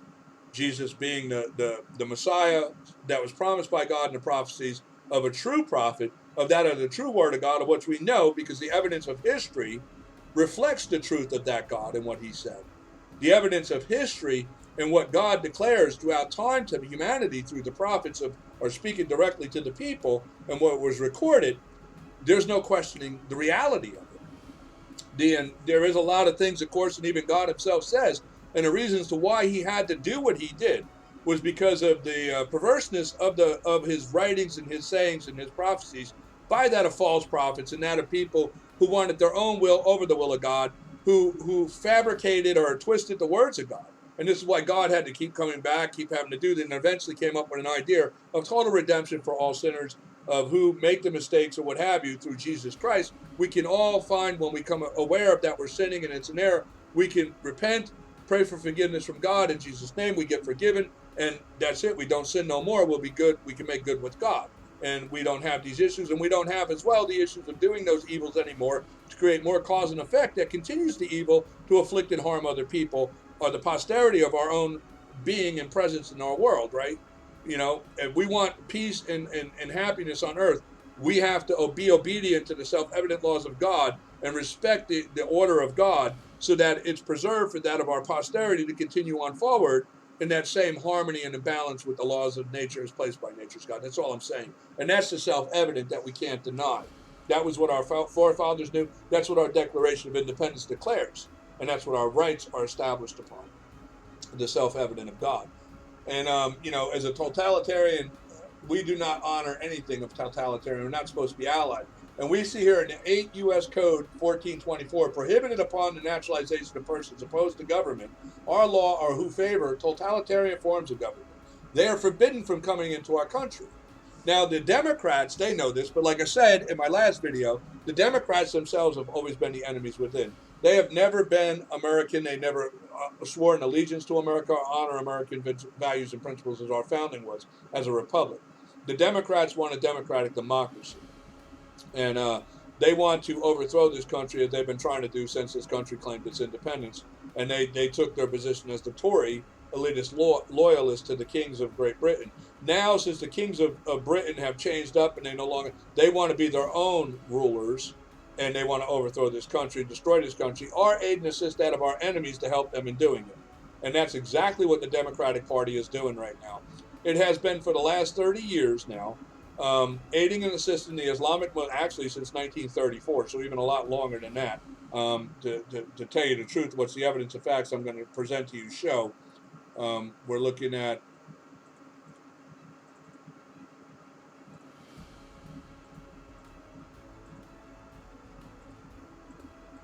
just real quick trying to do so. So it's 88 years that Democrats have been out aiding and assisting the enemies of America in the attempt to infiltrate our government and overthrow us from within. And the facts of evidence do not lie. It's there. And I'm going to show that to you. As you can see right here, this is a code that prohibits the entry of totalitarian regimes, of which I think by the facts of evidence shows that when you realize that the totalitarian regime of the Islamic Muslims control every aspect of the Islamic enslaved people, from what religion they will have to what God they worship, when they will pray, what clothes they can wear, what they can and can't learn, what they'll do for a living, how they dress, what they eat, everything is controlled. It's a full, complete totalitarian regime that has enslaved these people, and they use the fallacy of the fake religion of Islam and its fake God Allah with its fake prophet Allah, Muhammad, to control these people. They indoctrinate them with that. They deprive them of the truth of the world. This is complete and utter reality of foreign totalitarian dictators doing this to real people, okay? And it's a shame that we are even entertaining this in our own country, and we're allowing it in our own country, this idiocy of this long-standing 6th century kind of thinking and ideology of enslavement through totalitarian means of a fake religion. We're now subjecting our own posterity in America to these kind of idiocy. It's and our founders knew this. It's why they forbade these people from coming to our country. But as I'm saying, when did Islam emerge here? Under Franklin D. Roosevelt, the Democrat, in 1934 is where we see the first time. The first time is in that time, and it happens with. I just need to make sure, I'm in the right spot. Happens with Clyde L. Herring, and this guy here was the governor of the state, and where. I'm trying to find it. Here we go. The first mosque was ever built in America in 1934. The Democrats had a line. You see, the Democrats, like if you watch my last video and you understand the truth of who the Democrats are, they're racist people. They're the founders of racism in this country, and they're the ones that are the most divisive and terrorist organization ever in the history of America, of the enemies within, and that's what they still are. In 1934, they had, because they've always been aligned with the Muslims, they had come up with the idea to convince the black American that Islam was their foreign ideology. Now, this is totally a fallacy, because one, when you think of all the racial issues we're dealing with right now in America, all this divisiveness, the riots, the looting, the fighting, the people getting killed, the upset with the Democratic-controlled ghettos in our nation right now, the violence, the drugs, the poverty, it's horrible what's going on, and it's a shame for the black minority in this country that this is going on. But to have this and as well through the Democrats, which right now, why they promote and support Islam is because they're the founders of bringing it into this country. In 1934, the governor then of Iowa is the guy who approved the first mosque to be built. This guy, Clyde L. Herring, a Democrat. And it was further because we were in a depression at the time. The country was in turmoil. It was a time where they could do it. And it was, we see that there was an actual investigation by the Islam done by this, with then Hoover, the head of the FBI, started it in 1934 on the investigation of what was going on there, with what these Muslims were doing and what the Democrats were doing.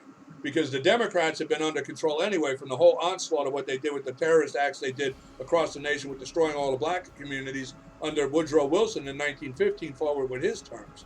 So, I mean, you know, these things were so self-evident to the destructive nature of these people. Now, they fooled the black. Now, let me explain something to you first off. Which I want to just now we're going to go back. I'm going to go back to Islam here for a minute, and I'm going to say this to you. My understanding and studies of Islam, I know this to be a fact.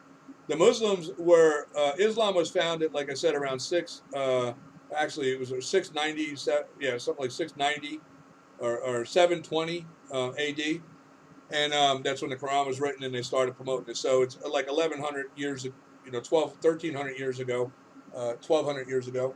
And when they founded this ideology in 634 AD, the said to be Prophet Muhammad had invaded North Africa. And after the invasion of North Africa, he enslaved the black African people. He was one of the first people to own black slaves. So this is like 1100 years before Columbus even discovers America is here or finds the continent of America. And, this is what I'm saying. People got to understand the reality here of what we're dealing with. And let me just go here. I want to find something real quick. Please go here. I'm going to show you evidence from the Quran and Islamic history of Muhammad emphasizing his black slaves. Okay, so we're gonna take a look at that. And obviously, I got to shrink this down so you can see it. Okay, so right here is a chapter. That's the wrong one here. Hold on one second. This is one thing I'm going to show you, but this is not the one. I picked the wrong one here. Change it out. I'm sorry. I'm really not the greatest guy with doing this, but I'm just trying to get the facts out so everybody understands what I'm saying and understand what I'm saying is the truth.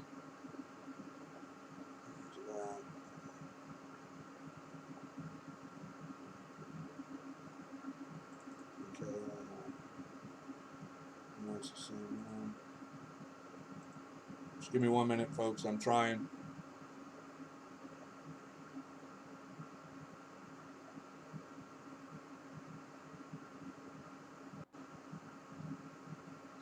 Okay, here we go.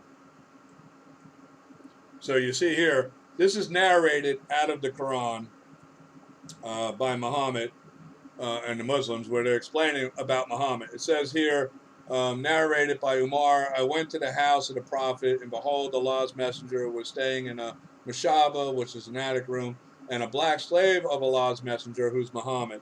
So he had a black slave. This is going back, like I said, in 600 AD, people. And this is where they started the black African slave trade, was founded by the Islamic Muslims after they invaded and enslaved the African people in 600 AD. Okay, Muhammad was one of the first people. And prior to Islam, understand this, like if you were to ask somebody what color was Jesus, nobody knows. What color was Moses? Nobody knows.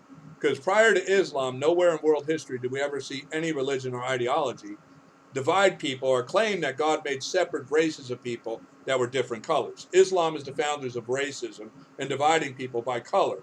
And the first two ideology of any kind of proclaimed religion to say that God made separate races. This all stems out of Islam, the most divisive totalitarian ideology of religion ever put onto the earth is Islam. They're the founders of racism, divisiveness of different people, claimed to be different races created by their fake God, Allah. And Muhammad, in seeing them, he devalued black people. I'm going to go ahead and move forward.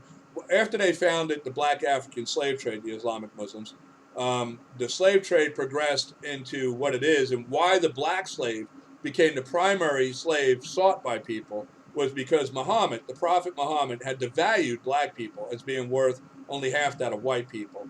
There's a story within the incident of where they had made these rules within their Islamic Sharia laws, because Muhammad had converted a white guy to Islam, not knowing that white guy was a slave. Um, and then when the owner of the white slave came and said to him, "Why did you do that? Now I'm out a slave." And Muhammad said, "Oh, I'm sorry." And what he did was he paid him 2 black slaves for his white slave to compensate him.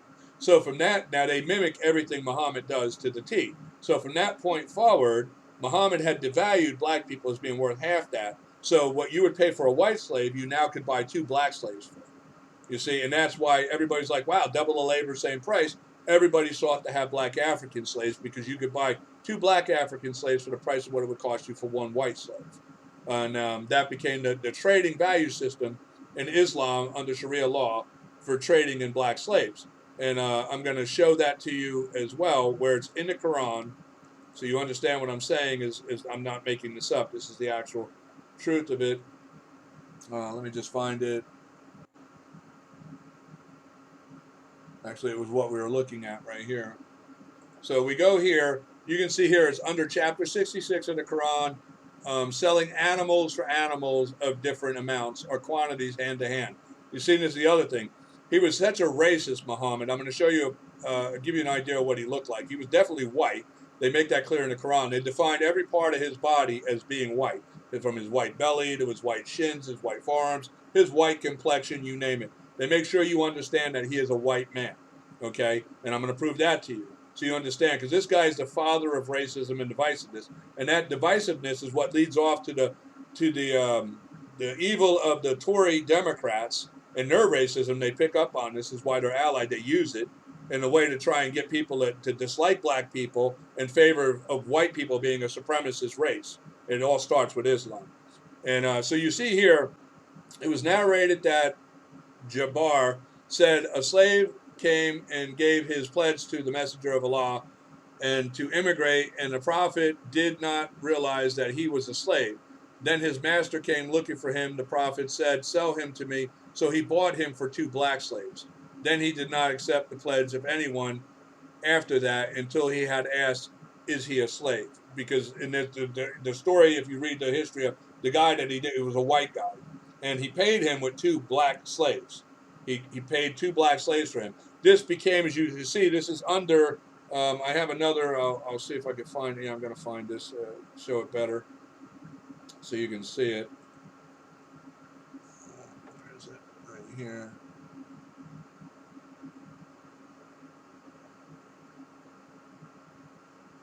Just give me a minute. I think it's here. Let me see.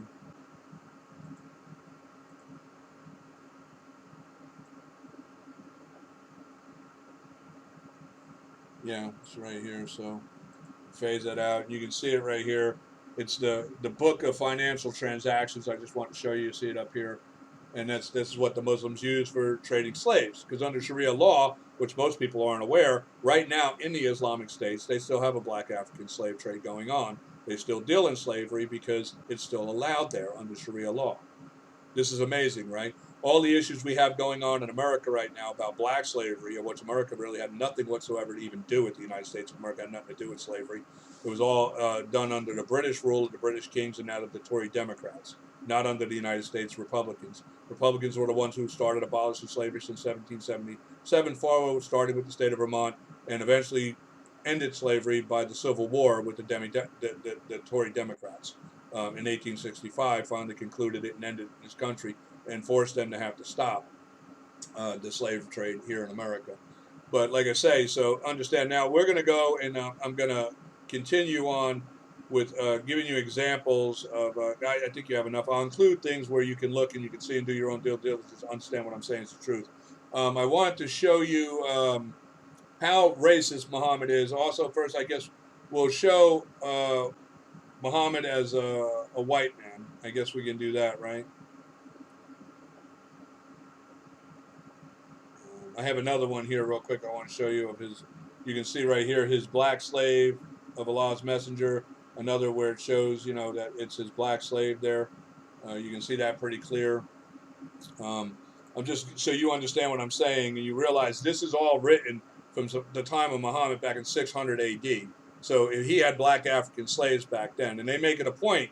You see here, because like I said, we don't know what color Jesus was, Moses was, Abraham was. They never mention colors. Islam is the first ideology of proclaimed religion that starts to separate people and define them by black or white people.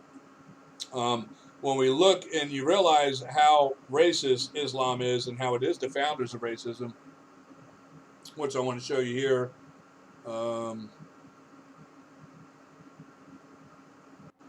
Real quick, I'll just show you too. When I make the claim that we know Muhammad is a white guy, you can see here. Let me find it. I don't know if I just selected the wrong thing here. Let's go to here.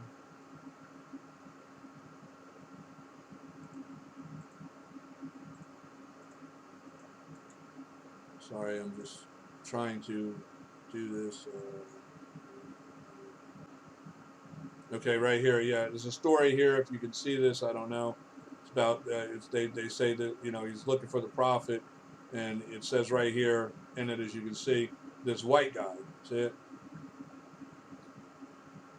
You can pause it. You can read it. I'm going to try and save time and just put that as it is. You can pause that and read that. They define him as this white guy sitting right here. When he asks us who is the prophet, he says this white guy. So I'm just making a point that you see Islam is the first ideology of proclaimed religion that starts pointing people out as white or black. Okay, and this is just the point I'm trying to make. It's not America who founded racism against black people. It was Islam. Islam is the father of racism. Prophet said to be Prophet Muhammad is the founder of racism and discrimination against black people. And I'm going to prove that even further with some of the harsh realities of what Islam says about black people and what this prophet says. Like here, this is another harsh reality of what is said right here. I have heard the apostles say, whoever wants to see Satan should look at Neptel. He was a sturdy black man with long flowing hair, inflamed eyes, and dark ruby cheeks. He used to come and talk with the prophet and listen to him. He would carry out what he said to be the hypocrites, Nabal said. Muhammad is all ears. If anyone tells him something, he believes it. Allah sent down concerning him. To those who annoy the prophet and say that he is all ears, say good ears for you. For those who annoy the apostle, there's a painful punishment, the Quran says here. Gabriel came to Muhammad and said, if a black man comes to you, his heart is more gross than a donkey. You know, and let me just zoom in on this so you can see that. You see, this is all out of the Quran and the writings. And like I say, it was these racial things by the Quran that started the racism that divided white and black people and created an animosity or a hate for one against the other. It all started with Muhammad and Islam. And yet today, America and the United States is being blamed as being the fault of all this hate and division and what have you, when in the truth of facts, it's amazing that the very Democrats of the Confederate slave states, you know, their founders who caused the Civil War because they were fighting to keep slavery, allied with that of the Islamic Muslims, who were the founders of the black African slave trade and the founders of racism that divided black and white people on elitism of that of the Islamic Arab white Muslims.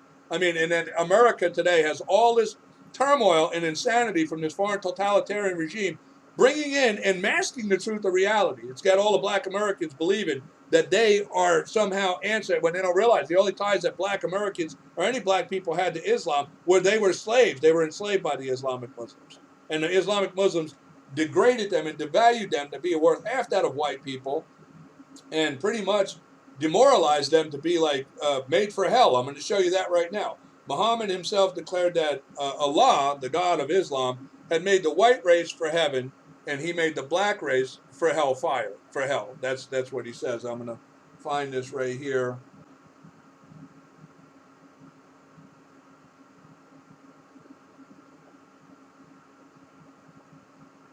Just give me a minute. I'm trying to find it.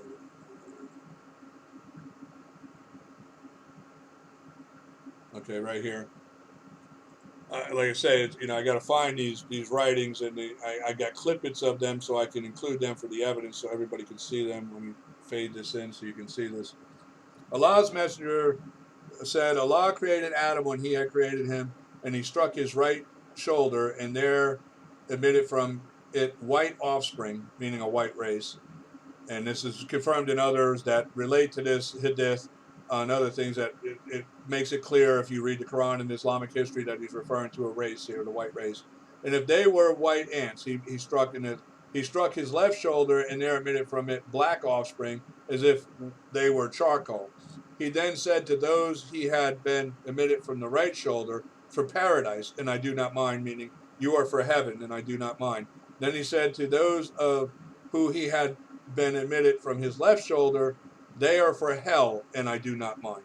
You see, so Muhammad claims that Allah, the God of Islam, made the black race of people for hell and the white race for heaven. So if you can understand, this guy was a racist and the founder of racism, and the cause of all divisiveness between black and white people was said to be Prophet Muhammad, which in truth is not really a prophet. And a lot of these things, we don't know if he really said or not. It's because obviously it's all based on a fake religion with a fake God and what have you.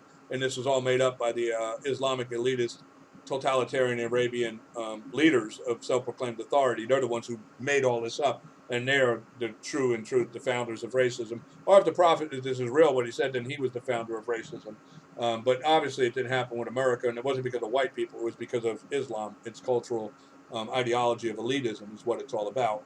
Uh, and now I'm just saying, when you realize the turmoil, the hate, how many people are killed around the world in the name of Islam, how many horror terrorist attacks and everything that are going on, all in the name of this Islam, and all the racism, divisiveness, culture, hate, riots, looting, fires, destruction, all that's going on is all off of the premise here of Islam, which we are now in this country because of the Democrats allowing into our nation. We're allowing this foreign totalitarian Islamic government to come in here now, because this is the law of a foreign nation as well. The Quran is the constitution of the Islamic states. It's a foreign government and a foreign law of a foreign government under its foreign Islamic Sharia law, which rules the foreign totalitarian Islamic states. We are now allowing this government to build its government centers. Because like I said, when you look at the mosque is not a church. You see, people don't understand the cultural differences and ideologies of this foreign totalitarian regime and that of what religion is, and it's just masking as a religion. The mosque is actually the war room and the government room where laws are conducted, courts conducted, and government planning is done, and the statutes and everything of Sharia law are written. It's a government building. It's not a church. It's not like you think. The only reason that people go there is it's also as a government building. It's an indoctrination station. This is where they force the people to come pray 6 times a day so they can keep brainwashing them with Islam. You understand? So they can maintain control over them. They appoint the imams as like the authorities. It's kind of like what what Hitler did with the Nazi brown shirts. Is you get in here, we brainwash you, you go out, you believe what we say, or we'll kill you. That's what's going on. And this is the God's honest truth. This is the way it is. And people just need to understand the reality of what is going on here and face that reality. I'm trying to look to see. Let's see.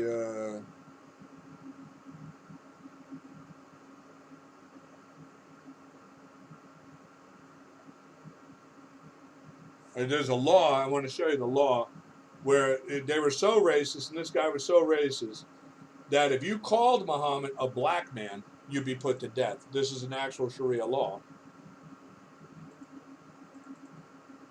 Yeah, here it is right here. Okay, let me make this bigger so you can see it. Okay, this is over, like I say, mind you, this is in the 600th century, okay? So 6th century, AD. And this is going on. Male and female, and may you to nations what a tribe, so that you might come to know one another. Verily, the noblest of you in the sight of God is the one who is most deeply conscious of him. Behold, God is all-knowing and all-aware. And that's the Quran, whatever. And it goes on to say here that, because they emphasize Muhammad's white. I'm going to show you some other things from the Quran and the writings of it, where it makes it very clear that Muhammad is white. They point out, like I said, his white forearm, his white belly, his white complexion, and I have things to show that so you understand I'm not making this up. but I wanted to point out the law here. It says Amid Abin Salama, whoever his name is, Sahona's companion, said that whoever says that the prophet was black is killed. The prophet was not black. So understand, this is how racist they were. Even if you said he was a black man, you'd be put to death. And this is the insanity of it. I want to go back now and see if I can just find, because I'm just trying to confirm what I'm saying so people understand how ridiculous this foreign totalitarian regime is with its fake religion, and how it is Islam itself in our country right now causing all this divisive stuff with the blacks, with the Islamic Nation of Islam, when they are the founders of the black African slave trade and the founders of racism and divisiveness among people by their skin color. And they're in our country causing all this freaking diversion and chaos and insanity and rioting and looting and hate and division, when they are the ones who are the cause of it, and they're allied with the very Democrats of the Confederate slave states, who are the ones who have been oppressing them since this country's been founded. Somebody has to tell the black Americans the truth, and we have to wake up and face the truth and realize that we want to stop this madness. We have to get real and face the reality of what's going on here and the Democrats' role in it, because they're committing treason by aiding and assisting these enemies and causing all these problems in our country. This is insane. We have to stop it.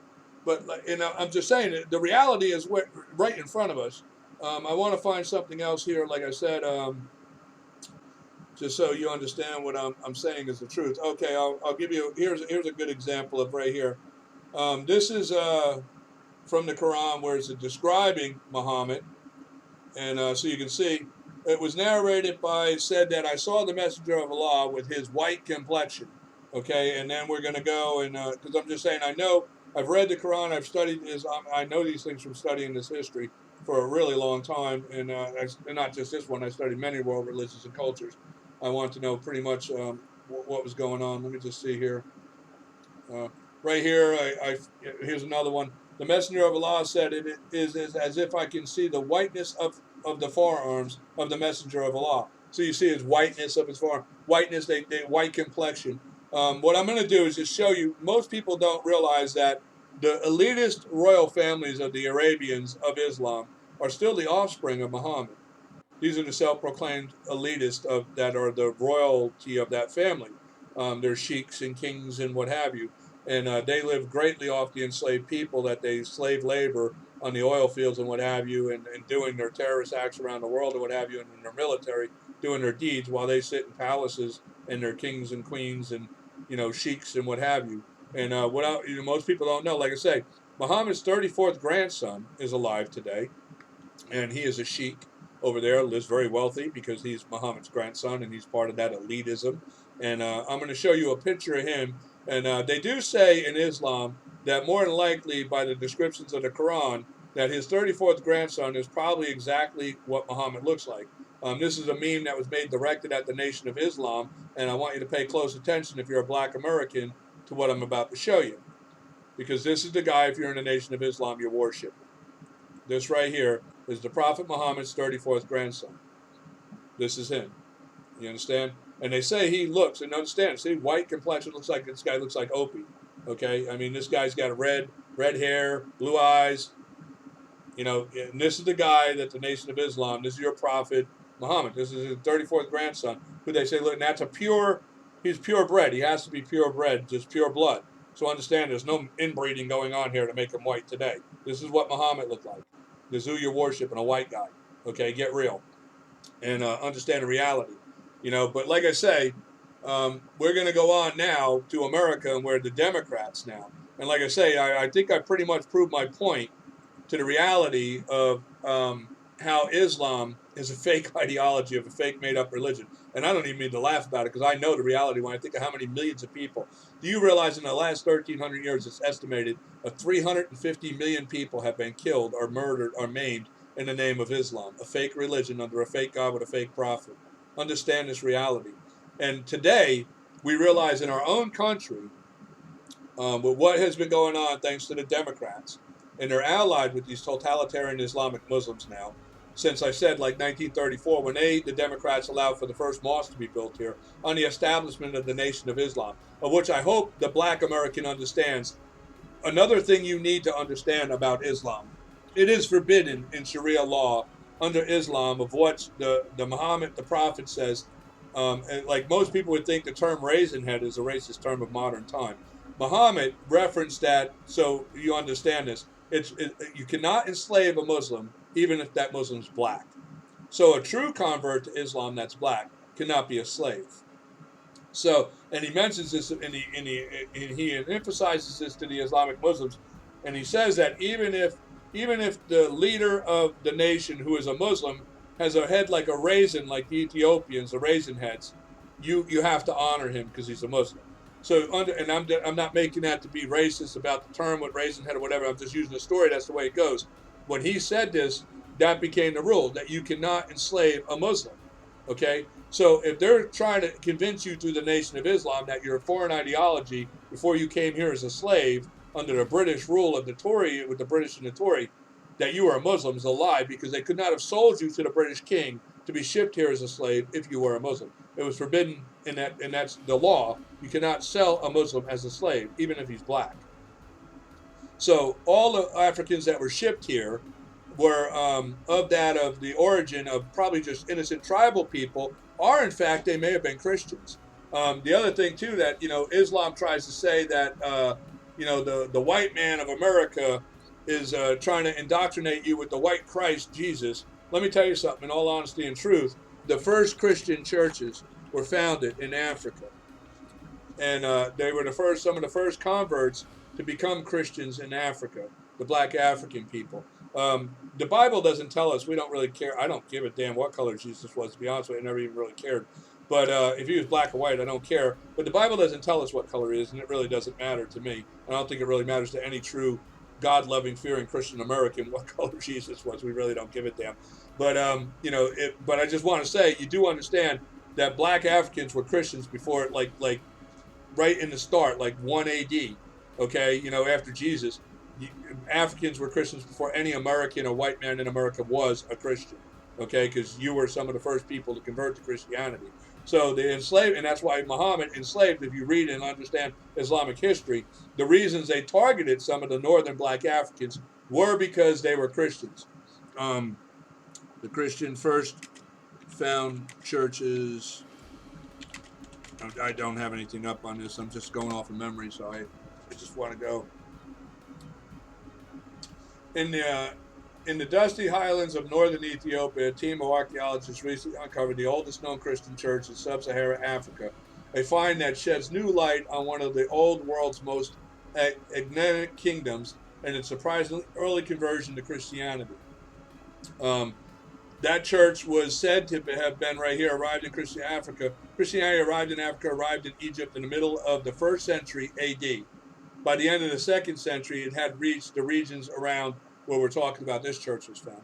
So understand, before America existed, before any white Europeans were Christians, before any Christianity was in America, black Africans were already converting to Christianity. You were Christian before you were Muslim. You were Christian before any white European was, because that's the region Jesus was in. And it was one of the first regions that started to convert to Christianity in the following of Jesus Christ. It was not the white, Tory, British, evil, freaking racist people of them and the Muslims who tried to force you to become Christians. That was just a propagated lie to make you believe in Islam and try to see Christianity as evil, because America is a Christian founded nation and they wanted you to hate us. That's about what it comes down to in reality. This is no joke. And like I say, I'll include links to these things. You can all watch and see that, what have you. The other thing I want to show, what was it? Well, anyway, I think I proved my point about, again, here we have the naturalization of persons to government with totalitarianism is not allowed in our country. I'm just going through here and trying to see where we're at so I can see Franklin D. Roosevelt. Here with that, okay, and here, mosque. Okay, so now here's we are. Through the Democratic platform, now the Democrats, as we know, since 1934, have been supporting the Nation of Islam and Islam coming into America. They're the ones who are allied with the totalitarian Islamic Muslims. Now, with the Nation of Islam growing here in America, through the Democratic platform, as I said, if anybody who knows the true history of America, we know our first war as an independent nation was against the totalitarian Arab Islamic Muslims. Our second war in 1812 was again against them, that lasted to 1815, with them trying to enslave our people and charge us a jizya tax and extort from us. During that whole time, the Democratic Tory, who are the founders of the Democratic, modern day Democratic Party, they were buying all their slaves from the Islamic Muslims. That was the alliance between them, which still exists to this day, between the Muslims. Now, the funny thing about Keith Ellison is his history, his family history of the Ellisons. I'm going to, real quick, because I don't have this up and I'm going off memory here.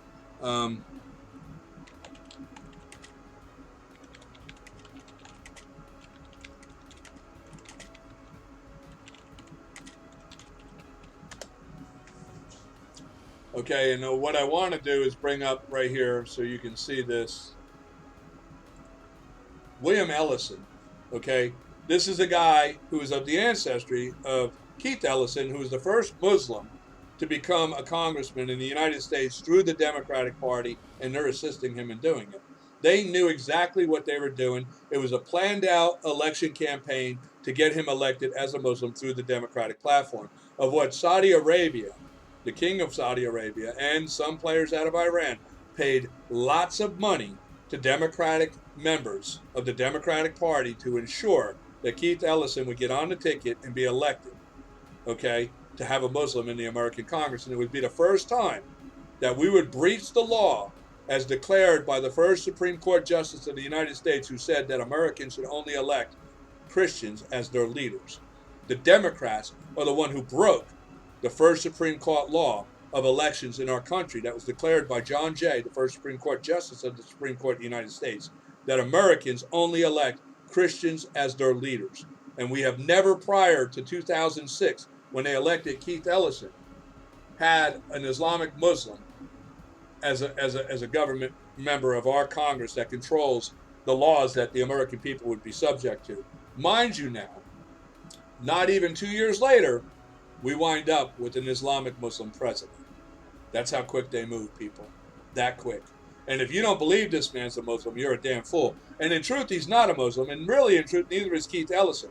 They're both ignorant people that have no clue of the truth of the history and how they're being used to forward a foreign totalitarian regime's infiltration and overthrow of our country from within. This is a method that the Muslims have been using for 1,300 years. Mind you, we are ignorant fools because we are 246 years new in this country. And these people have been doing this for 1,300 years.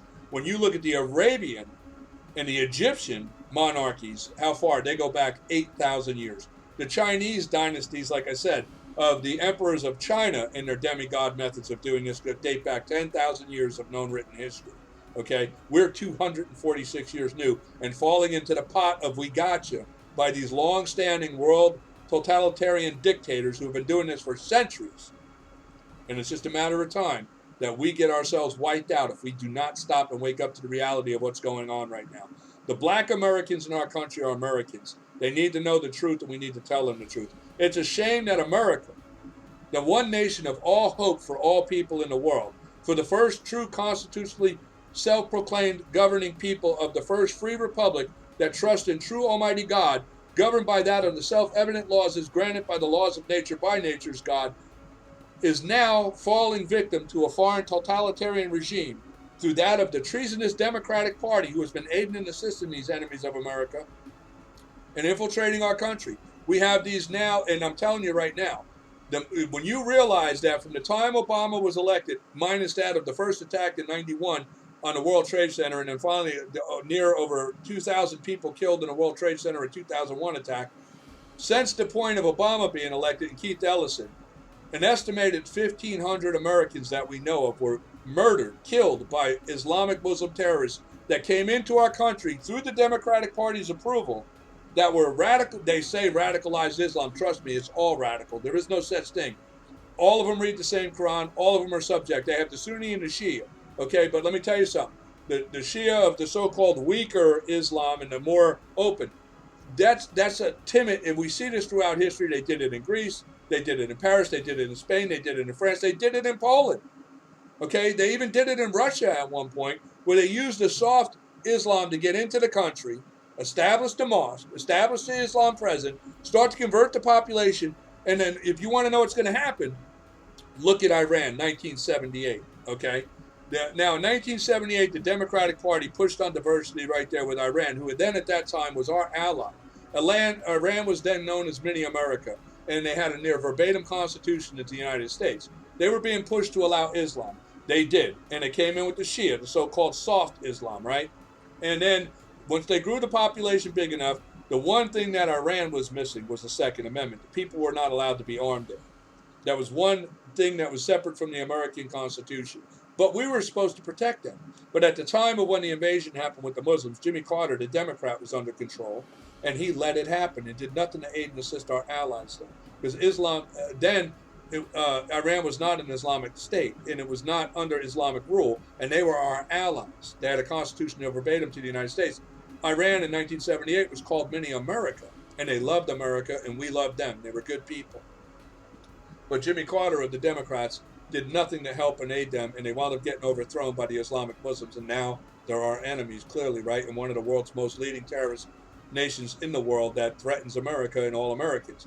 From that country, and as well any other truly Islamic state, including Arabia, trust me, these people are not our freaking allies. And we have to wake up to the reality of this. You see what they're doing to their own people. The videos I showed you of the school teacher is from an Arabian school. They are indoctrinating the posterity of their own nation and enslaving the children and brainwashing them to the fallacies of the teachings of Islam in Arabia. Trust me, we are on the list of the only ally they play with us is to know what we're doing and to use us. And they're going to eventually, like I say, now they say, oh, well, we're allies. They're with Obama and the Democratic Party, let the Muslims in. Look, we're setting our posterity up for a massive civil war in the future if we continue this.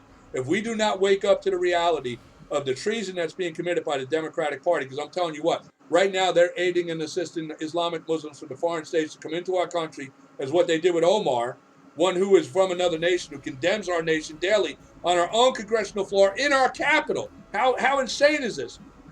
They desecrate our flag. They desecrate our national anthem. They have the posterity. They're in their school systems right now, and they're pushing to teach our kids to feel ashamed to be white. They're causing all this racial division in our country, while they, the Muslims themselves, who are aiding and assisting in doing this with the Democrats, are the founders of the black African slave trade and the founders of divisiveness and racism among black and white people. And the Democrats are those of the founders of the Confederate slave states, of which in my last video, like I explained, they have not changed. If you watch my last video, you can see right up to this very modern day where the Democrats are still very proud of their Confederate slave state history. And they still honor it in Brazil, where they all went to. And they still have, and they just recently, in 2021, founded the Democratic Socialist Confederate Party in Brazil. If you don't think it still exists, you people are blind to the reality of what I'm telling you. It's a fact. And this is what I'm saying. The Democrats have been committing treason. The Democrats are responsible for the death of literally now, and then also too, what I want to go over here. We're here now, you look at Ellison, what I was saying about Ellison, which is very similar to right now, Kamala Harris, who is the vice president of the United States under Joe Biden, Democratic Party, all of it. Ellison is a Democrat. His ancestry goes back to this guy, William Ellison, who was a free black man before slavery was abolished. William Ellison was a free black man in the 1860s back who owned more black slaves than any white, even white Southern Tory Democrat. He was, and they don't, you don't realize this. There was many free blacks who were slave owners, and they actually dealt in black slavery, and they sold and they bred it. This guy, there's letters. I done research and I know it's a fact. William Ellison was such a deviant, evil man. He would rape his own black female slaves to impregnate them, to generate slaves when they abolished the importation of slaves. He would breed the slaves that way to sell them to the Tory Democrats so they could have slaves. He would rape his own women slaves to get them pregnant to produce more slaves to sell. That's how sick this man was. And he was a free black man. In all honesty and truth, I'm going to bring up and show you something.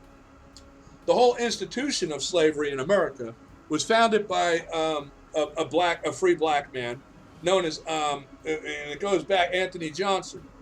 And most people don't know this. This is a fact.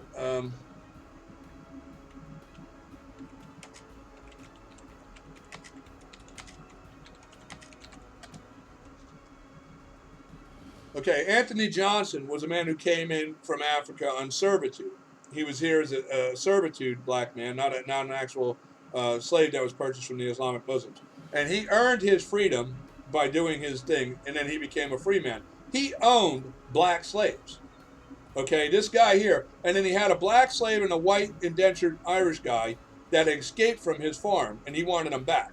So when he had heard that they had gone to a certain state where they were, they were trying to seek freedom because the state had slavery abolished, and this goes back in like 1651. This is back under British rule.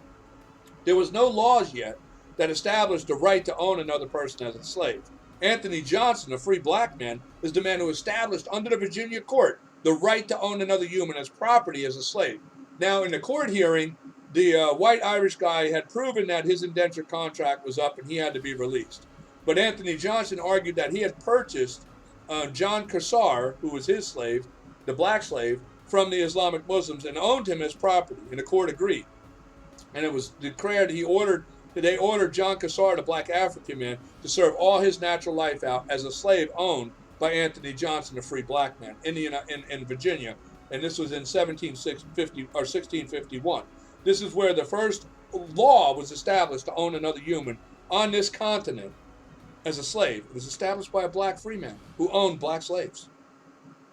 Right? If people only knew the truth. And mind you, it is not about white and black in truth. The racism part of it is born out of Islam.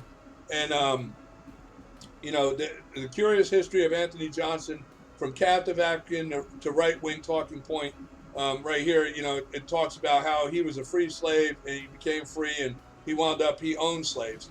And he owned plantations. He was a free black man who owned plantations, and he had black African slaves laboring his plantations. This is God's honest truth. People need to learn the truth of history. But like I say, it's not really about white and black. That comes out of the Arab Islamic Muslim culture with their racism that they founded by their prophet Muhammad, who hated black people.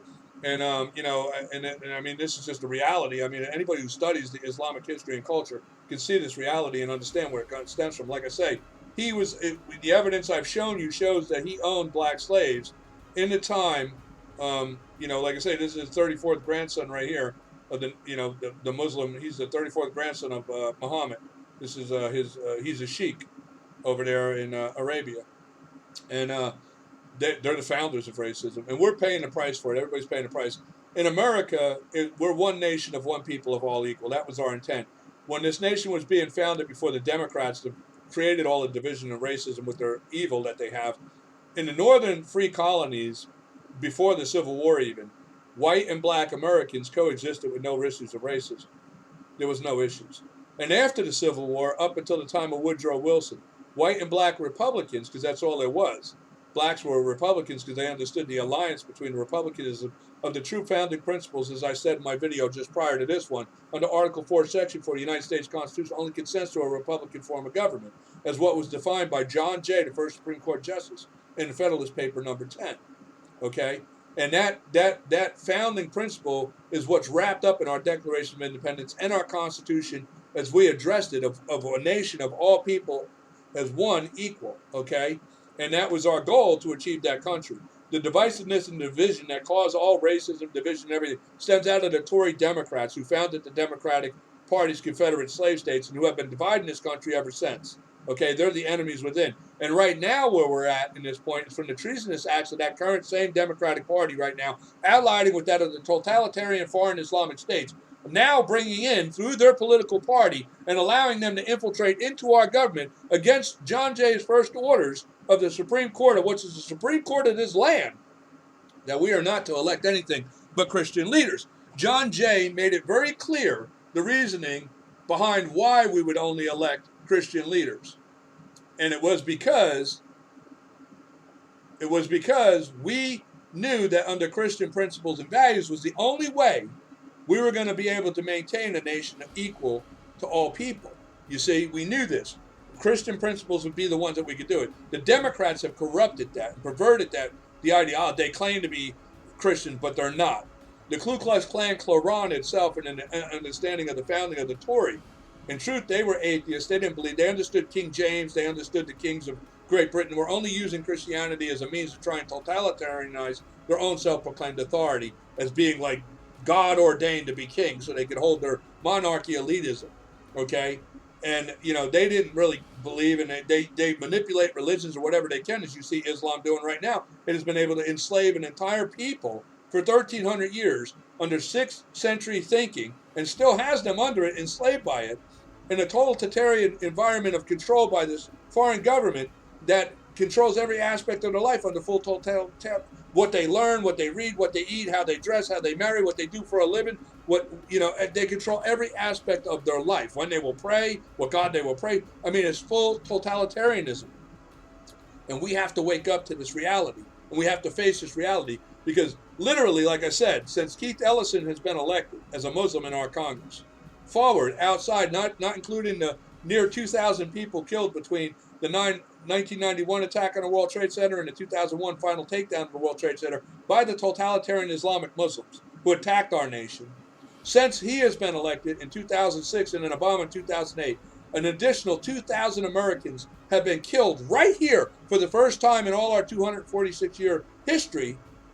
For the first time, Americans are being killed on their own soil by a known and well declared by the first 4 administrations of our government as the enemies of America and the American people. The totalitarian Islamic Muslims have come to our ground and killed over 2,000 people since 2006 on our own ground in our own country, cutting their heads off, shooting them, killing them with running cars over them, blowing them up with bombs right here in our own country. The reality is right in front of us. The future is right in front of us if we do not wake up and stop this insanity now.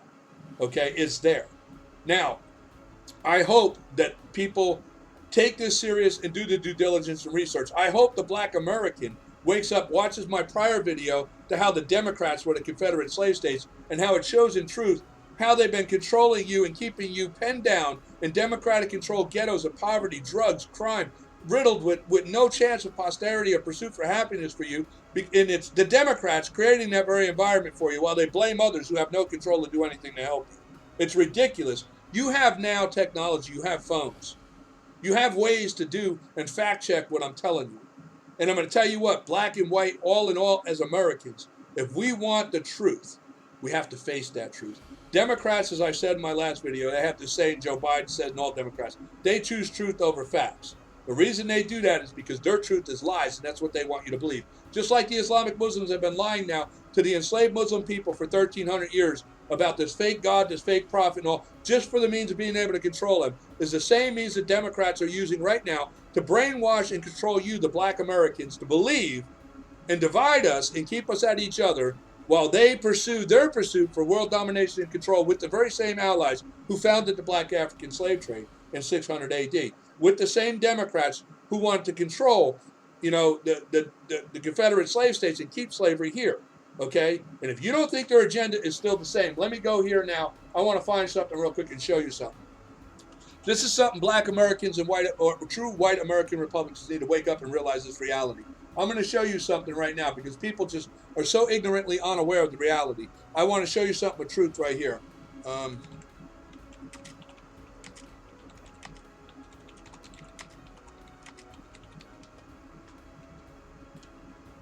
Right here, I think this might be the video I'm looking for. Let me just see. Bitcoin has the power to destroy nation states. Some nations heading back to the African continent, thanks to aid from the Italian government to reinforce Libya's coast guard. This is a story, real quick, that people aren't aware of. In the Islamic states under Sharia law, slavery is still ongoing in this very day. While I'm telling you this, I'm going to look for something else too within the history I have here. Gotta find it.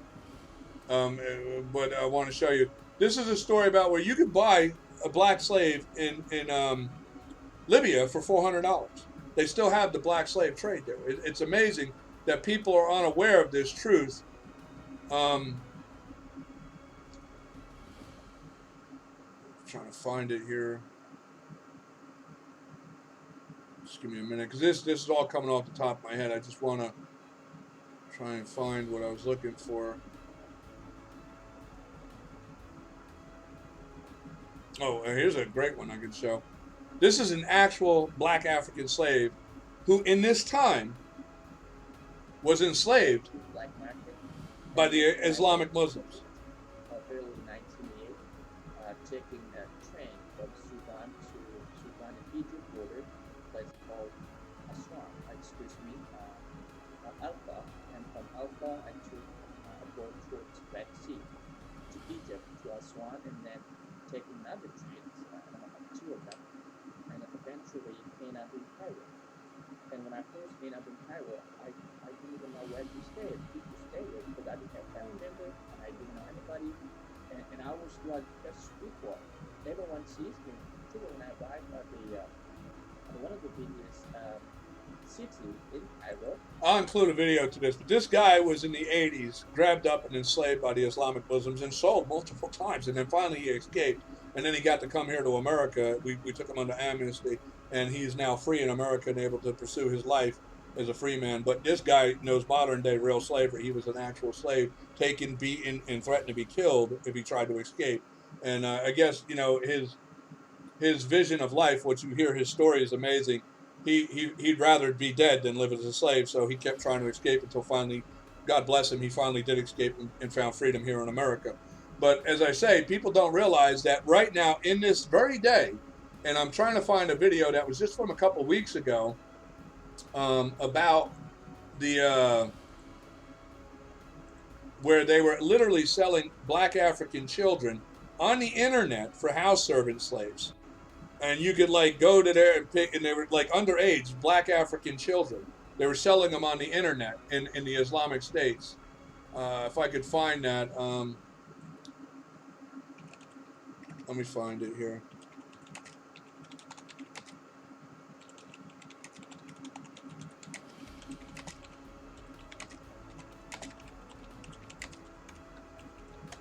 This is just a couple weeks ago. Here it is right here. This is in the Gulf. A team that goes out and exposes the Islamic Muslim black African slave trade, because you know they come to the UN and what have you, and they say, oh, we're not doing it, and they claim it's a bot, but they have, like I said, this tiaka, which is the ability to deceive others with lies through their Islamic culture. So they lie, but they're doing it. They say one thing in the news, and the Democrats tell you one thing, but in reality, it's another. Just pay attention to this. Women employed as domestic workers are being sold online via apps approved and provided by Google and Apple. It's been called an online slave market. Our BBC News Arabic team posts as a husband and wife looking to buy a domestic worker in Kuwait. An app called For Sale is used to buy and sell domestic workers alongside cars and TVs.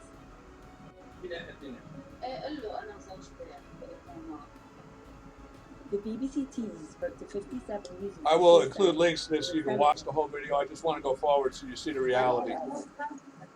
They go to buy this child just to show the truth of. If you have trouble breathing, I gotta go through the commercial. I'm doing this live, like so. Sorry, it's just what it is, and it's just. عم بتصل فيك بخصوص العاملة الأفريقية على بورسعيد.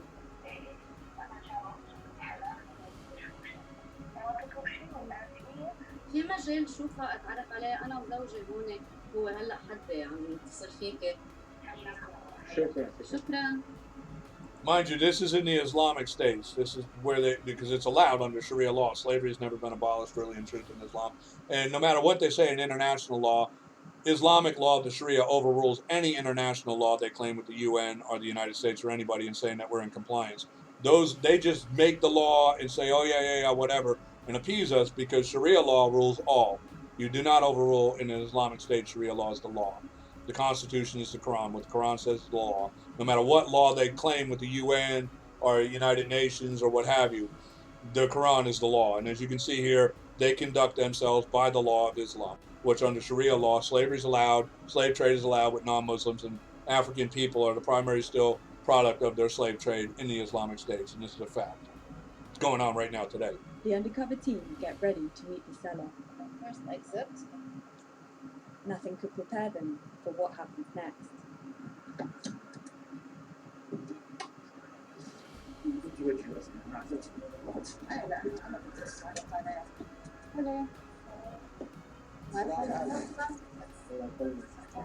تمام وأنت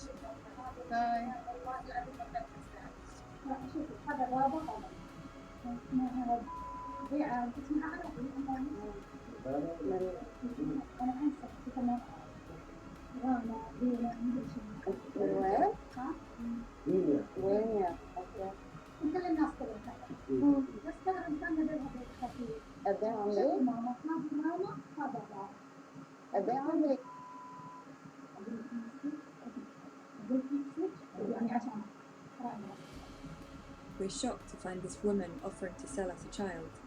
The young girl seems withdrawn and confused.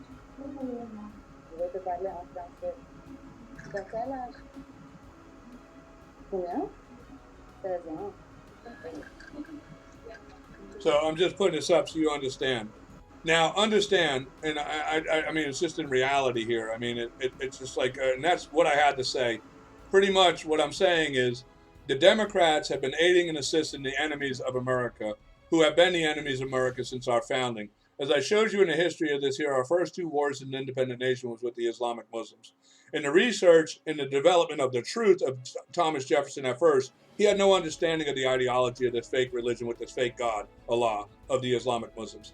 And after doing due diligence and research, when we wound up at war with these people, Thomas Jefferson, the so-called claimed by the Democrats, who was a friend of Islam, led the first war against the Islamic Muslims in the First Barbary War. And James Madison led the second war against them. And then after that war, when they realized how powerful we were, we had no issues with them. The Democrats would continue to go on with their, as the enemies within, terrorizing this nation and trying to maintain a position to overthrow us from within, even after the Civil War. After they caused the Civil War of 1861 and fighting, trying to keep black African slaves here in this country. And as I said in my last video, which is the God's honest truth, and people have to come to this reality, the majority of blacks in America today are not ancestry to slaves. Understand this, people, and it's a fact of which, watch my last video I did, it shows all the evidence of fact, and where that upon the conclusion of the Democratic Tories realizing that they had lost the Civil War, the majority of the plantation owners, which there was estimated back then by statistics and records of which I could find, which I'd done due diligence research on when I was way younger, there was 30,000 plantation owners throughout the southern districts of the southern Confederate slave states. They had packed up their slaves with assistance from Brazil and the Islamic Muslims who provided ships. And they took their slaves and they fled to Brazil. And they started and they found the colony in Brazil called Americana, Brazil, of the Confederates of America. Okay, that's why it's called Americana, Brazil. And it was founded by the Confederates of America. The streets are painted with Confederate flags. They celebrate the Confederacy every year. And they are still in alliance and allegiance with that of the American Democratic Party to this day. As in my last video, I showed Jimmy Carter over there visiting Americana, Brazil, with the American flag statue behind him. The Confederate flag statue right there, while he's celebrating with them, dressed in the Confederate gear, and they're celebrating, their authority and powers of what they had when they were the Confederate slave states. They're still doing it to this very day.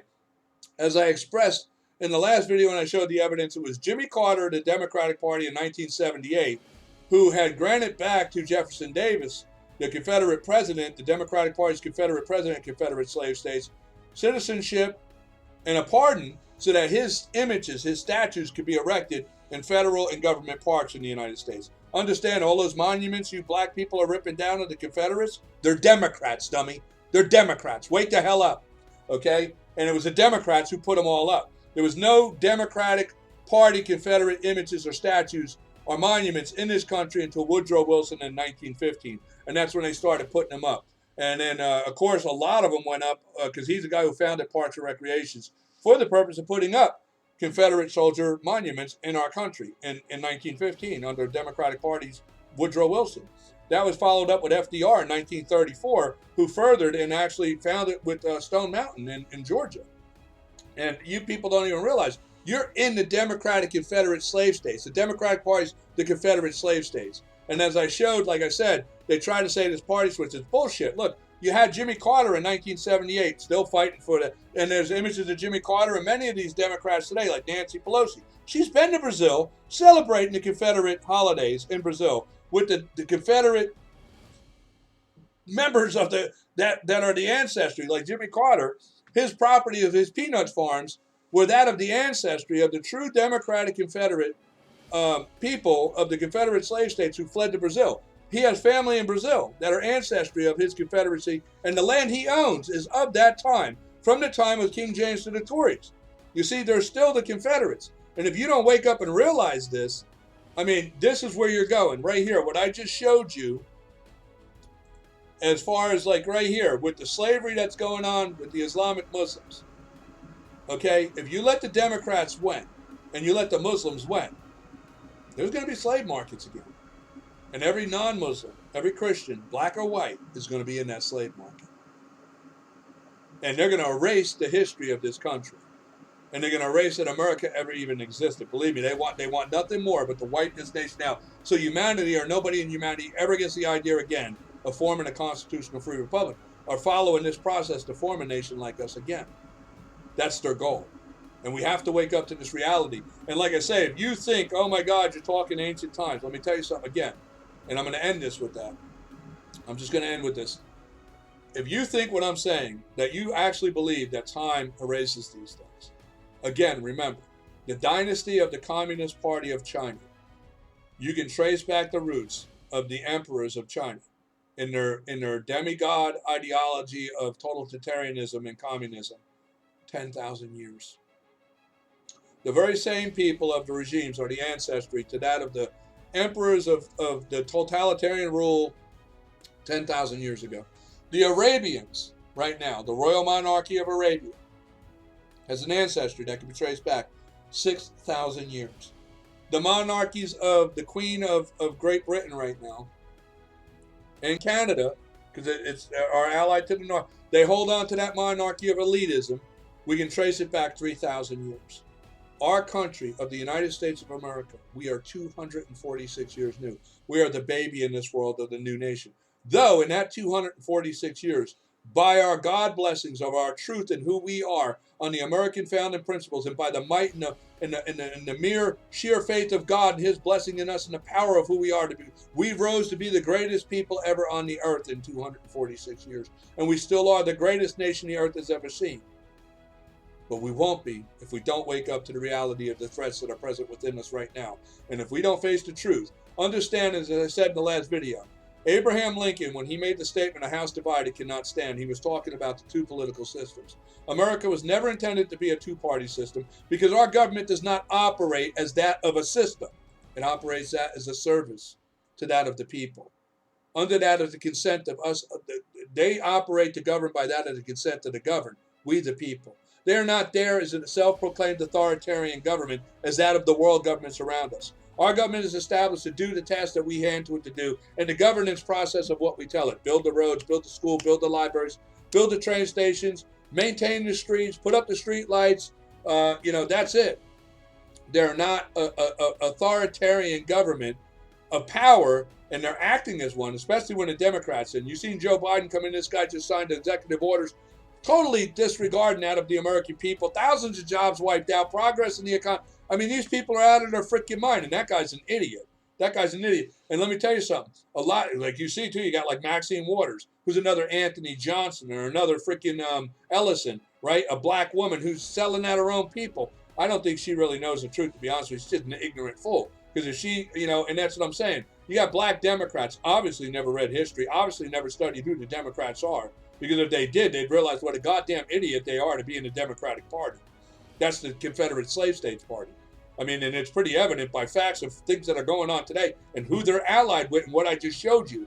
They are still in pursuit of that totalitarian rule of an elitism with slavery, because they're allied with the Islamic Muslims, who in this very day still have the black African slave trade going on in Islamic states. Under Sharia law, it's still legal. So like I said, these are the case I'm making. The Democrats right now are responsible for the death of over 2,000 Americans in this country, and thousands of others that have been killed through the Nation of Islam, the Islamic Muslims, through that formation of, and the divisiveness, and all the riots, and the looting, and the racism, and the division that's going on, and all the poverty-stricken and abuse of power with the police departments and the Democratic.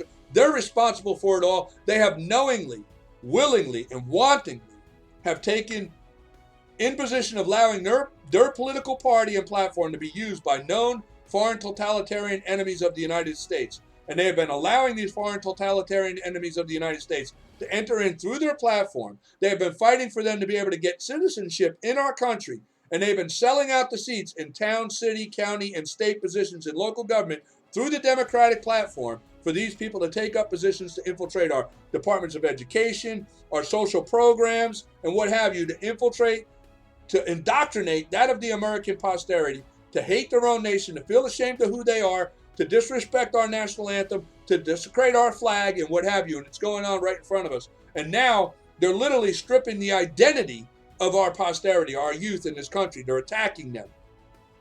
And they're doing this in coordination with that of foreign known totalitarian enemies of our country to wipe their identity out. Because you know what? This is what they did in Greece. This is how they overthrew Greece in ancient Greece. And if you don't recognize, because you don't know history, this is the methods they do. You understand? Once the American posterity, who are the future of our nation, they will be the people who govern our nation forward. If they don't know if they're a male or a female, they don't know if they're a boy or a girl, they don't know if they're American or the binary being, they have no honor, they hate the country, they feel ashamed of who they are, they're just preparing them for overthrow. Because what will they fight for? Because right now, and there's no reason for it, because like I show and I prove in my last two videos, all the issues of racism is lies. The Islamic Muslims themselves are the founders of it. They've been in control of the black African slave trade for 1,300 years. They're the ones who divided people by the race of color. They're the ones who proclaimed that God created different races, not Americans. So all these issues, and then too, like I say, when I show that the majority of the Democratic Confederate slave owners left the country and went to Brazil, and they took their slaves with them, understand, the majority of blacks here today were either that of the majority that stayed, that were of the free blacks in the free states, or the few, there was only like several 100,000 blacks who actually escaped the Confederates who stayed, and of the Tory Democrats here, and they had to be freed. There is a small minority of blacks who have ancestry to slaves.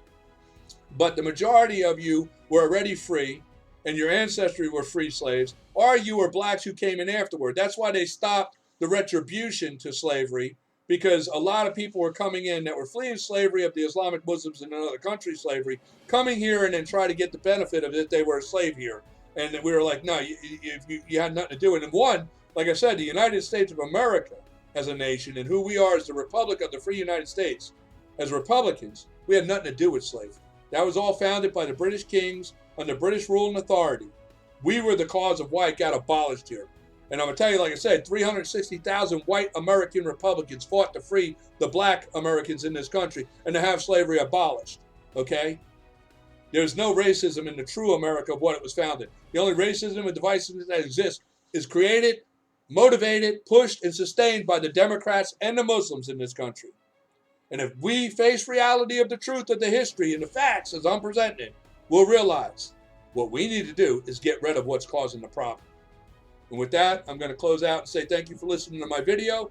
I hope you all find it informative. I will include links to everything that I showed here. And like I said, go do your due diligence. If you can prove anything I said to be wrong, you let me know. And as well, understand this. I'm going to leave with this. You, the FBI, the CIA of the federal government, in your aiding and assisting the Democrats in covering up this facts of what I'm saying, you as well are committing treason. And understand this fact, and I'm going to say this very clear. And all the militias in every state in this country understand this reality. And every true American that's armed understand this reality. Any authority of the FBI, the CIA, the police, the state police, the sheriff's department, or anything, who exercises in the benefit of that of the Democratic Party in its acts of treason, upon doing so, has violated their oath to the Constitution, which grants them their authority and powers as a policing force. And upon that, they're in contempt of the Constitution. And on that, in recognition by any militia who sees it, their powers are suspended, and they're no different than anybody else, and they should be recognized exactly for what they are, just like the Democrats. Traitors and treasonous goddamn traitors to this country, and a threat to that of our liberty and freedom, and definitely a threat to our Constitution and founding principles. You are a goddamn disgrace, all of you goddamn ignorant fools who are putting our nation, our posterity, and everything in our Constitution at threat. You goddamn ignorant, worthless fools. Because with all the audits that are going on shows, all you police officers, sheriff, state police, sheriff's department, state police, and all of you, FBI, you have no idea of the Constitution you took an oath to. You are a goddamn disgrace to this country. And you don't even realize you're drunk on power and authority, just like the brown shirts of the goddamn Nazis, and your power that's bestowed. And right now, you're aiding and assisting the very enemies who are placing this country at threat, positioning this country with known and long-established totalitarian enemies of our nation to help them infiltrate and overthrow this country from within. You're goddamn traitors. You fact check that, because I'm telling you what, when accountability comes, you're all going to be held accountable. You still have the ability right now, because it's all out of ignorance. And in this country, you yourself know, and in the courts of this country, they state very clearly, ignorance of the law is no excuse. And I'm going to tell you right now, you son of a bitches, ignorance of knowing your place as an American is no excuse either. Understand that. And all that you're doing in aiding and assisting them and trying to disarm the American people is to aid and assist them in overthrowing this country from within. You're traitors. You need to wake up. And I'm going to tell you what, I know you watch my movies with the FBI. You watch them. And I know you do.